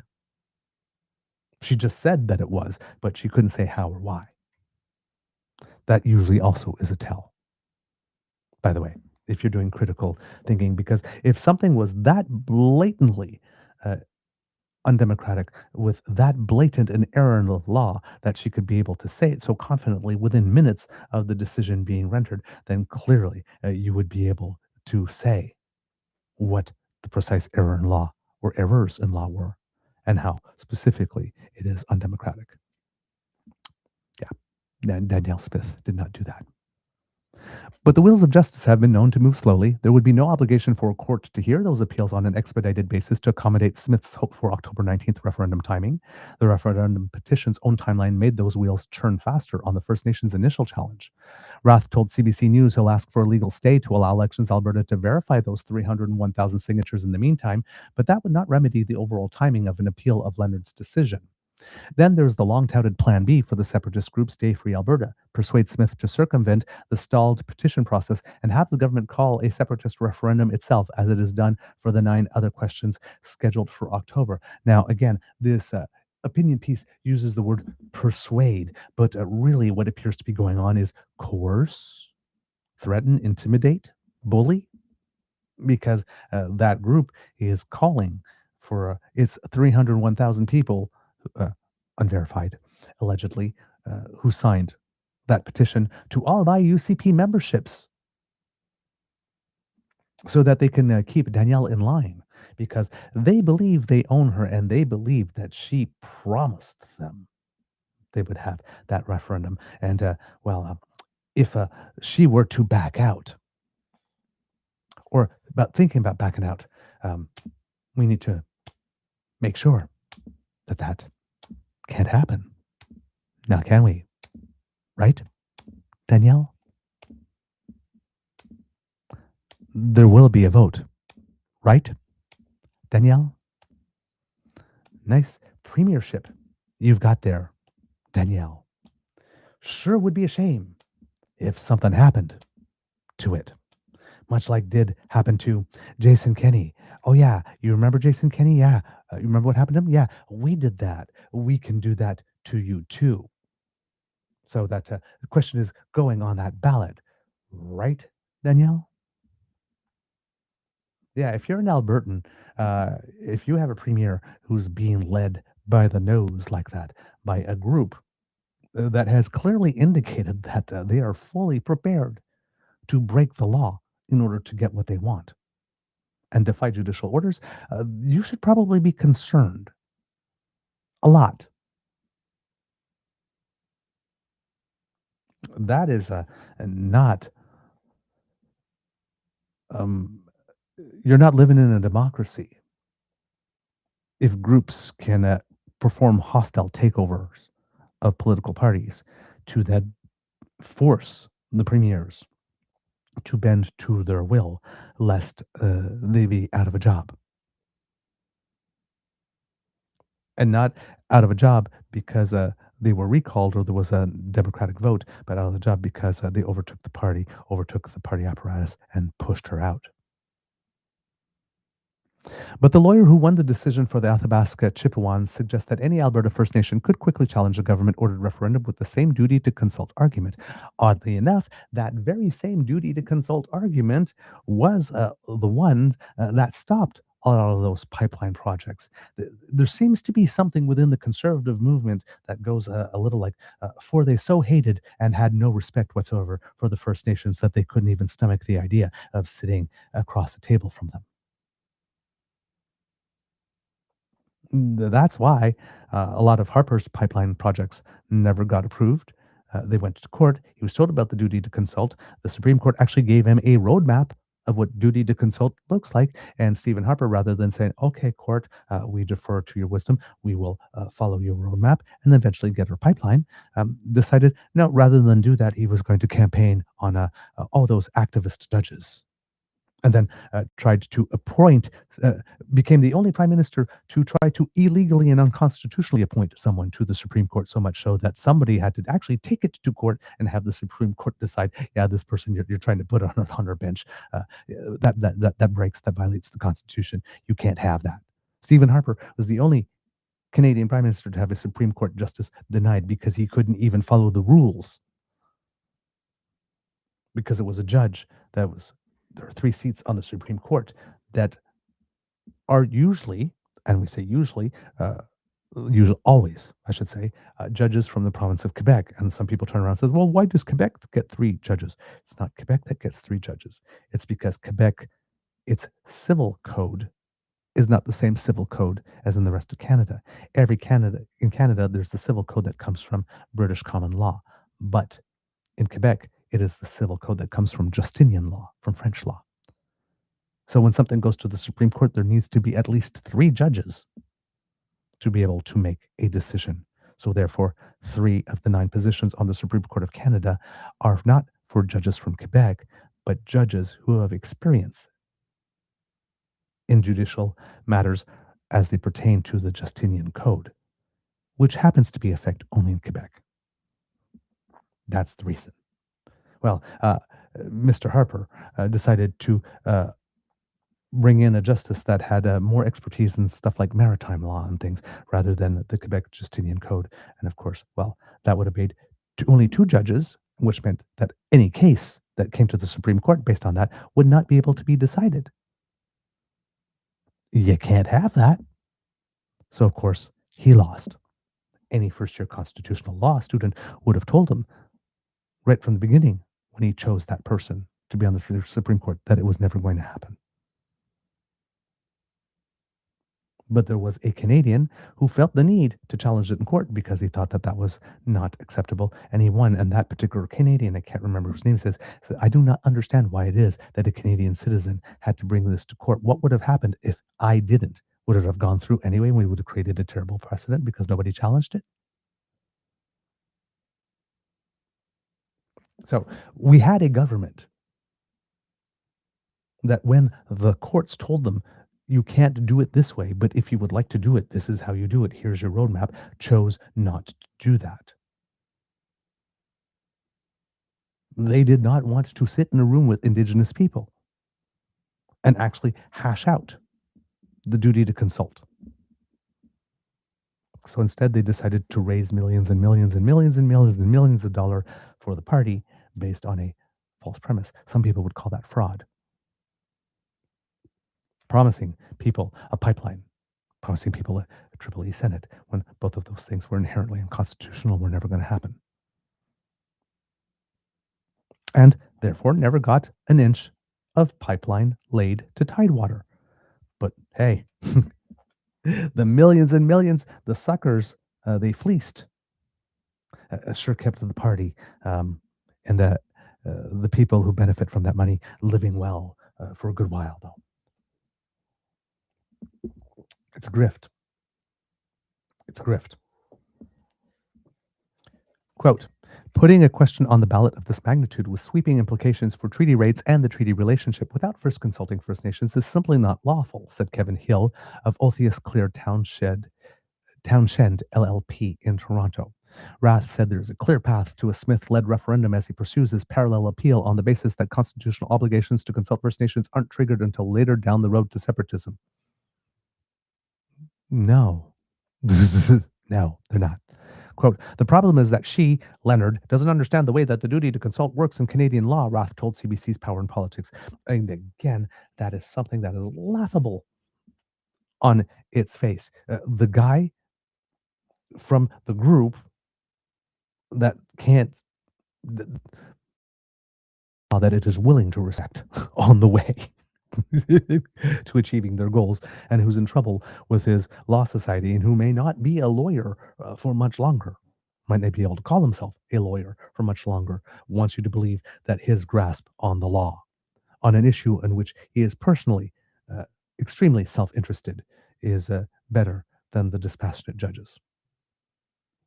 Now, we will always find a constitutional scholar who is willing to agree with these people, Constitutional scholar Dwight Newman agreed that the judge was incorrect. More than 300,000 signatures cannot be thrown into the garbage based on an unreflective application of a legal test to circumstances outside its appropriate sphere. One, we do not know there are 300,000 signatures, and clearly to say that the decision of the judge was unreflective is outwardly silly. The whole point of being a judge is to reflect. And it's a legal test to circumstances outside its appropriate sphere. Really? Consulting people who signed a treaty with the crown on whether or not somebody who's not a party to that treaty can actually do something that would upend the terms of that treaty is outside the appropriate sphere of the court. In what universe? You can always find one. I mean, Leslie Lewis is a lawyer, right? Doesn't mean that they're actually good at law. But two judges in December and May have already decided that the risk to treaties is relevant at this stage. Quote, they've been called out twice by the courts for bypassing First Nations, Hill said. And that's another thing that Smith keeps on saying. This test by one judge, no, there's not one judge. There's been two different court cases that have tested this principle. And if you want to go back to specific pipeline projects and all the ones that were quashed for duty to consult, the duty to consult has been established many, many, many, many times. It's not just one decision. And because the first stage of a trial is always heard by only one judge. It's like, how many judges did Danielle think there was going to be? Or how many judges need to tell Danielle Smith, who wants to change laws in order to be able to direct judges, how many judges telling her no would be enough for her to actually believe it's no? By the way, that answer is, there is no answer. That's a trick question. This makes Smith calling a referendum herself a legally perilous option, on top of the risk of more directly putting her political stamp on separatism, while 2/3 of Albertans oppose leaving Canada, many of them strongly. But in addition to the duty to consult, Smith must reckon with another type of obligation, a political one. It may be that only 27% of Albertans tell posters they back secession, but it's a majority position among UCP supporters, according to last month's Janet Brown opinion research poll. That poll asked, the field dates for that poll were April 7th to 22nd. If a referendum were held today on whether Alberta should separate from the rest of Canada, would you vote for or against separation? All Albertans, 27% would vote for, 67% would vote against, 6% say they're not sure. UCP voters, 57% would vote for separation, 34% not, 9% not sure. And in this case here, the 34% that said not, here, kids and cubs, if Danielle Smith decides to pursue this referendum, what are odds that 34% would not vote UCP come next federal election? And the reason, again, like I said, she wants this separation question to come onto the ballots for the other issues on her referendum, because that one only has 27% support. But she sees that, at least from UCP voters, she has 57% vote. Has 57% support for separation. So she's hoping that if she can get that full 57% out, maybe that would boost the 27% who support her other 9 initiatives. That's the whole thing. It's turnout. She is willing to play with fire on a question that could risk breaking up the country so that she can get her way on those 9 questions. So she can keep on her fight with Ottawa after she gets that pipeline. Smith has spent a year channeling those independence believers into that one direction, towards a separatism vote that they, not she, would put on the ballot. Now that those same 301,000 unverified Albertans who signed that petition with the promise it would lead to an independence vote might be channeled into a different direction, trying to push Smith out of a job. Separatist leaders have been encouraging their base to join hers and become UCP members if they weren't already. With that, they'd pressure her with an ultimatum: call a referendum or they call for her head. Quote, Danielle is literally facing politically what I consider an existential choice or an existential turning point in her leadership, Rath said. When past Quebec premiers scheduled independence votes, it was because they believed in the cause. Smith says she opposes separatism and has professed she wants the petitions to be respected. Critics, however, will accuse her of calling a referendum for the sake of political self-preservation. But if Smith does call the referendum herself and then a third judge quashes it, would that events rankle both the majority of Albertans who don't want to separate as well as the majority of hers who do? The premier said her caucus and cabinet will make the decision on next steps after Leonard's legal blow to the referendum push. Their next meetings are next week, or this week at this point now. United Conservative MLAs got elected in 2023 when separatism was largely a non-issue. None of them are openly separatist, even if one promoted the independence petition, and that would be Red Deer South MLA Jason Stefan, who said the vote is necessary to address provincial frustrations with Ottawa, and Federalist Danielle Smith did not kick him out of caucus for that. By the way, hold on, I'm feeling my sweetie in the room. I will be with you in a second.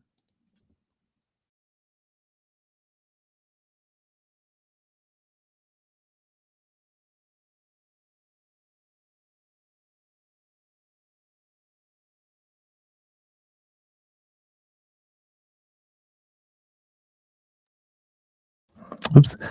We're going to have birthday celebrations because it was my beaver sweetie's birthday yesterday.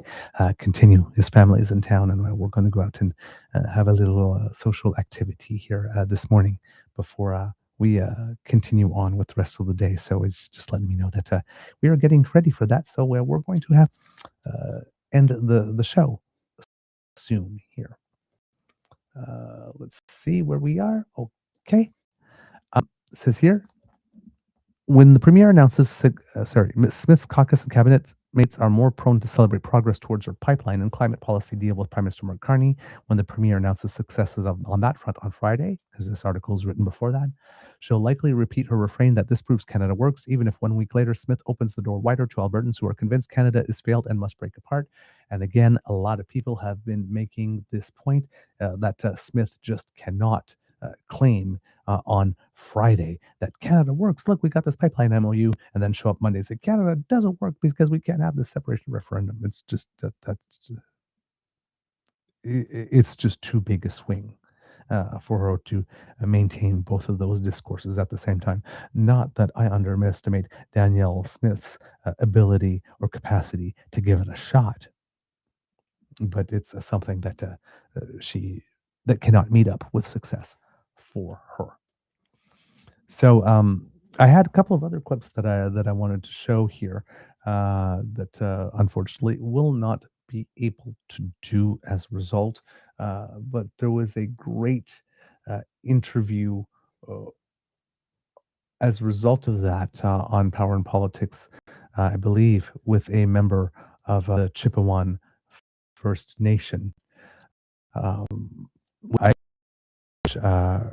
rend that people listen to in order to get that perspective, and maybe I'll be able to bring it on another show, another episode. It doesn't necessarily have to be just on this one.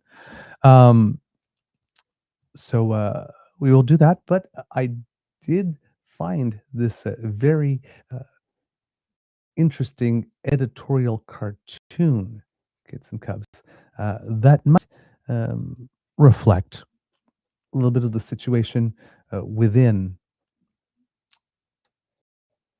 Let's see, where is it now? Something happened here within the pro-separatist camp. There it is. Let's see if I can bring it up. There it is for you. And let's see if that has now appeared on your screen. It's going a little slowly here. The computer's slowing down for me today. There you go. I do not know why I cannot get these to appear full screen for some reason. But this is it here. And we have here, Judge overturns Elections Alberta approval of separation referendum petition. We have the indent here. Goes, is it just me, or does anyone else hear whining coming from somewhere?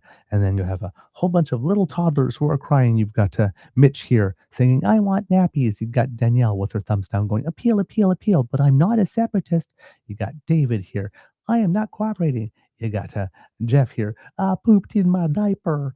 You got Kathy here going, me sad, no like laws and rules.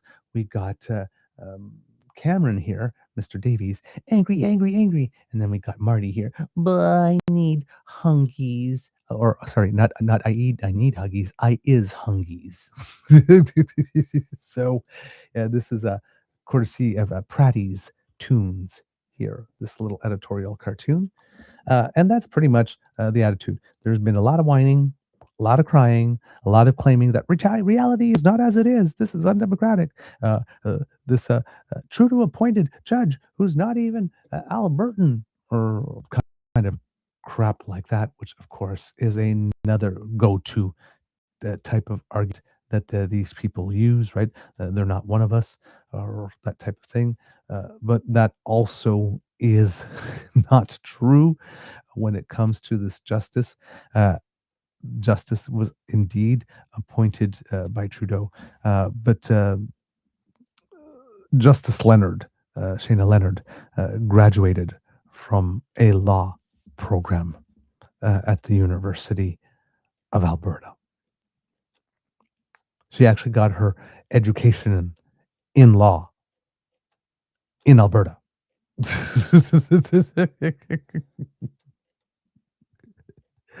Oh my God.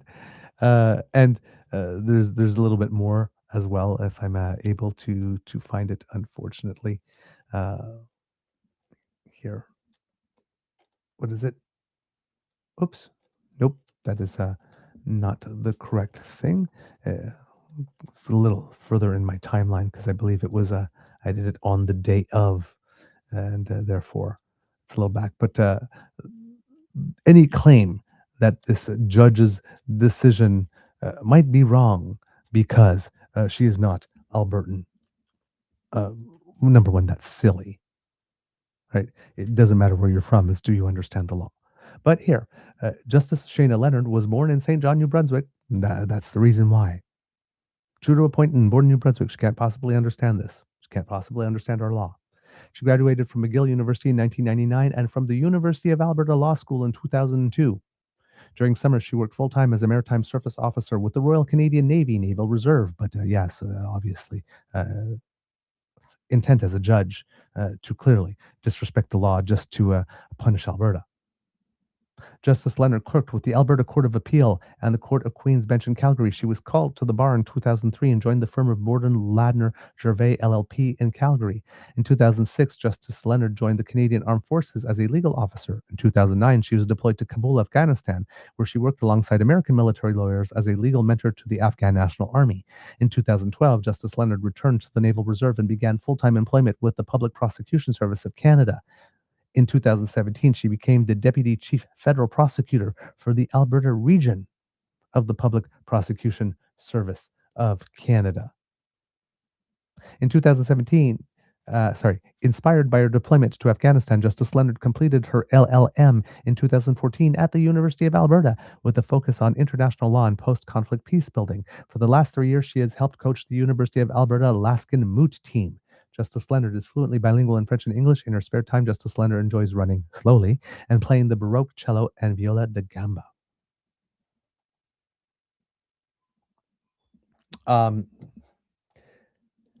Her entire legal educational formation has taken place in Alberta.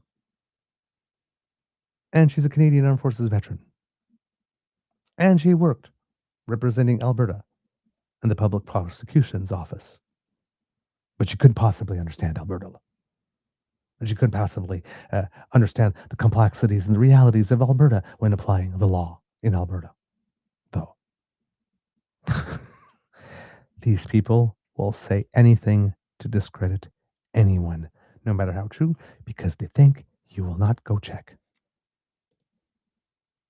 About the only thing about Justice Leonard's legal career, about the only thing that they could put their hat on to say that she's not from here is the fact that she was born in New Brunswick. But if we just stop looking at where just people are born and use that as being the metric by which we evaluate and consider their entire self-worth as a professional, and look at where she studied and where she has done much of her work and practice. She's Albertan. She's Albertan. So that line does not hold in any way, shape, or form. So we'll see what happens there. But Danielle Smith in a bit of a pickle on this one. And this is going to feed into the second part that we're going to have, hopefully a little later today, maybe this afternoon, when we come back and give you some bonus beaver with regard to the change in energy regulations and the MOU. So we didn't get to do the change in energy regulations this morning. We will add it to the MOU stuff this afternoon for our Double Beaver show. But for the moment, that's the end of this episode of the Daily Beaver Morning Show. We hope that you love listening to us because we love making this for you. Remember, sharing is caring and word of mouth is priceless. So please poops all about us.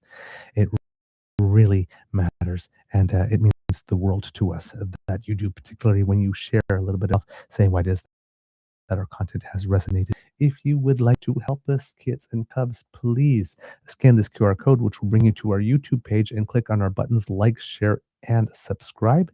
I had to make an adjustment when I was on the O show with the lady Laura to my camera. So let me adjust that again so that at least my chin is not being covered by the code. All right, I'll just sit up a little taller instead. It's hard to adjust the camera while we're in.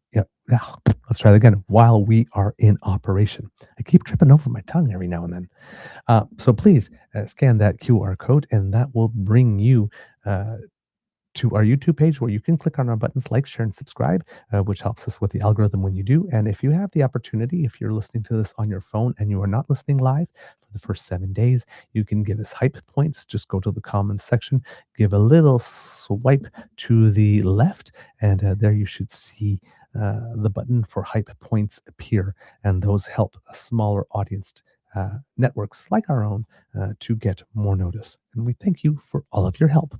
Now, if you would like to help us in other ways, kids and cubs, we do incur some costs to bring this show to you, and we would be very grateful if you could support us financially so that we could cover those costs and keep on doing what we're doing.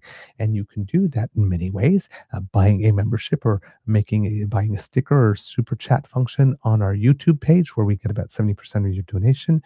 You can scan this QR code, and this will bring you to our coffee page, which we affectionately call the Emergency Hydration Fund here at the Beaver Lodge, where a couple of loonies and toonies results in hot chocolate for your favorite beaver. And hot chocolate is the Beaver Lodge's preferred beaver moistener because we need to keep our beavers nice and moist. Very, very important.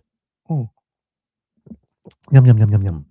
And kids and cubs, you can also, if you're doing the Buy Canadian thing, send us a direct email transfer to truenortheagerbeaver@gmail.com, which is our email address. And that transaction is 100% Canadian, which means we get 100% of your donation. None of it goes to the US CE Tech Bros. So if you are definitely into the Buy Canadian, that's the way to make a donation. So thank you so much.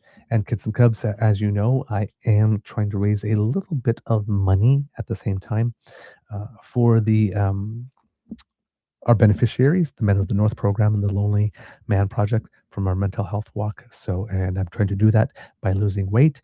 I'm proud to report that with all the birthday celebrations, I only gained 2 pounds. So for those of you who are donating, if you're donating now, you're on the hook only for $9 instead of $11 as you would have been last week. So hey, it's a deal. Just send a little message to truenortheagerbeaver@gmail.com and let us know if you want to pledge $1 or $2 more if you like for every pound I lose between Orthodox Easter, which was April 12th, and June 20th, and those funds will go to our mental health walk beneficiaries. There's also one more thing, kids and cubs, that I do want to bring to your attention. I'm not sure if I had mentioned it on the show, but I've been mentioning it on our socials. We have one of our own who is in need of a little assistance, valued member of the DamFam, and they have started me. Unfortunately, it's a run eviction or something of the kind, uh, but they had lost their lodging and had not been able to find anything. I am happy to report that there has been a development. They found a place where they could stay, and it seems that the landlord there was willing to allow them to sign a lease without necessarily having first and last months uh, already in hand. So thank goodness that there are still lovely people who would do that. But still, there is some help needed with regard to being able to make the transition and to settle in. So if you are able to help kits and cubs, we would very much appreciate it if you could lend your support to them. And again, I do not know why. I see the thing and I have the thing on my tabs, but it will not lead me to the page when I am clicking it, and I do not know why. That is, so let me just see if I can get to it another way. Kits and cubs, hopefully. Bring you the link. I am so sorry this is taking so long. It really shouldn't. It should be a little easier. But there we go.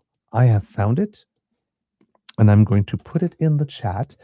Some of you have already responded to the call, and thank you so very much. But again, loyal listeners, people who have to help us out on certain occasions where we have had some difficulty and we've called out for help. So if you can help yourself, please go to this GoFundMe and help them get off to a good start in what will be their new home, hopefully a home that they will be able to remain in for quite a long time here. Kitten PC Bio. If you gain weight, does that mean we punish the lonely man? It does not necessarily mean. If you want to donate at a number that matches my peak weight loss, even though I necessarily may not have necessarily maintained it, I am perfectly willing to accept that type of donation as well. But I'm going to be working very hard between now and June 20th, don't worry, to make sure that there is no punishment. But it's birthday, so you got to have the cake, man. You just gotta. All right. What else have we got for you, kits and cubs? Let's see. That's all the ways you can support us. Because democracy is something that you do, we have our 2 petitions that are still active, hopefully, because I do not see them on my screen. There they are. We have ourcommons.ca petition E7340 that calls upon the House to invoke its authority under Section 53 of the Supreme Court Act to refer the constitutionality of Alberta's Justice Statutes Amendment Act 2025 to the Supreme Court of Canada, and to direct the Foreign Influence Transparency Commissioner to immediately investigate the meetings between the Alberta Prosperity Project and the Trump administration. This petition is now at 23,177 signatures, so growing rather well, kits and cubs, since we last checked in. And I'm going to put the link here in the chat for you to see. And of course, the other one that we have for you is ourcommons.ca petition E7395. This one, a little more straightforward. It calls upon the House to stop funding Stornoway as a private residence for the leader of the official opposition. And this petition is at 10,856 signatures. And here, kits and cubs, it is being in the chat for you. There you go. If you happen to be living in BC and you are a member of the BC Conservative Party, you have a few days left to vote in the leadership race. Announced. Results will be announced on the 30th. So please make sure that you get your votes in. And if you are in Alberta, of course, on the 29th, a provincial day-wide day of protest. So please do what you need to do to show up there and make your voice heard. All right, kids and cubs, that's all I got for you today. Some words of wisdom. If there happens to be a birthday, remember, birthday cake on birthdays are always guilt and calorie free. Those are my words of wisdom, so indulge. Sometimes you just have to eat the cake, okay? Don't judge me. Kids and cubs, I love y'all. It can be a tough world out there. So please be kind to and gentle with yourself. And now at the count of 3, can I please have a little audience participation in the form of you saying, Mr. Beaver, please cue the cock. 1, 2, and 3. Ooh, yeah. There it is. Wow. That's a lovely holiday Monday request. And of course, as your loyal queen, I live to serve. So here's a little cock-a-doodle-doo just for you. You are listening to a True North Eager Beaver Media Incorporated podcast. The True North Eager Beaver podcasts are proudly brought to you by our founding sponsors, the Misfit Mysteries from Corvid Moon Publishing, your source for science fiction, fantasy, and cozy mysteries featuring a broad diversity of characters, CanadianTarot.com, their uniquely Canadian online eclectic tarot community, and the Peppermaster, hot pepper sauces made from farm-fresh ingredients to thrill your taste buds and expand your mind.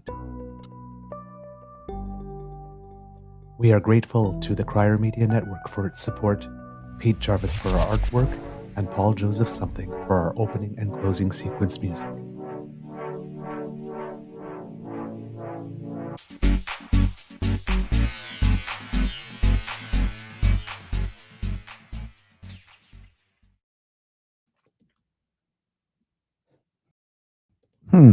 Some weird things going on with the credits. I don't know if things sped up and slowed down for you at your end. Over here, they've been doing some weird things.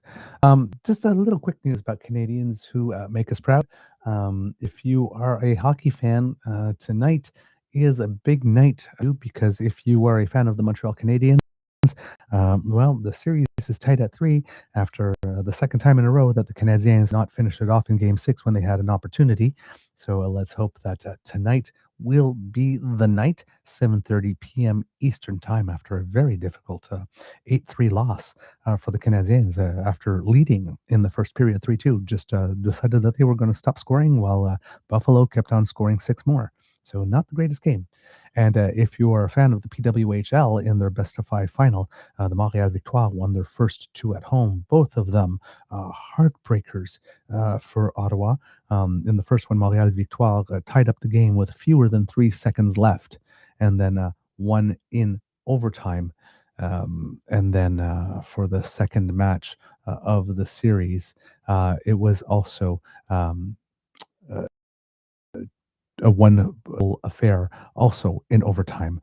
So they were charged losing both of the first matches in overtime, with the series returning to Ottawa.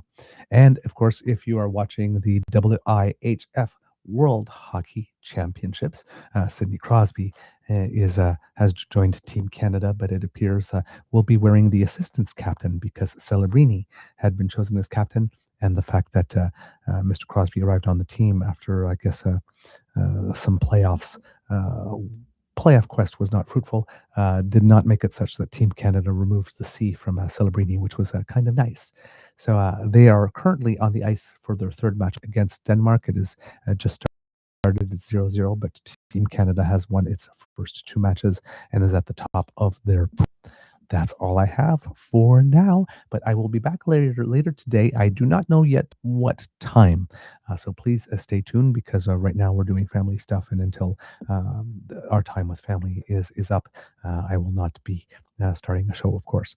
So stay tuned, but I would say probably not before easily 3 or 4 o'clock this afternoon, I would say. All right. So let's just say not before 4 o'clock this afternoon to start with, and I will make some adjustments from that point on. Okay. And with that, kids and cubs, I have to go. Socially presentable for some physical activity. I believe we're going to go play a little bit of beach volleyball here. So, yay! Birthday beach volleyball. It's a good thing. Until then, we'll see you soon. Bye, everyone. Amour et bisous.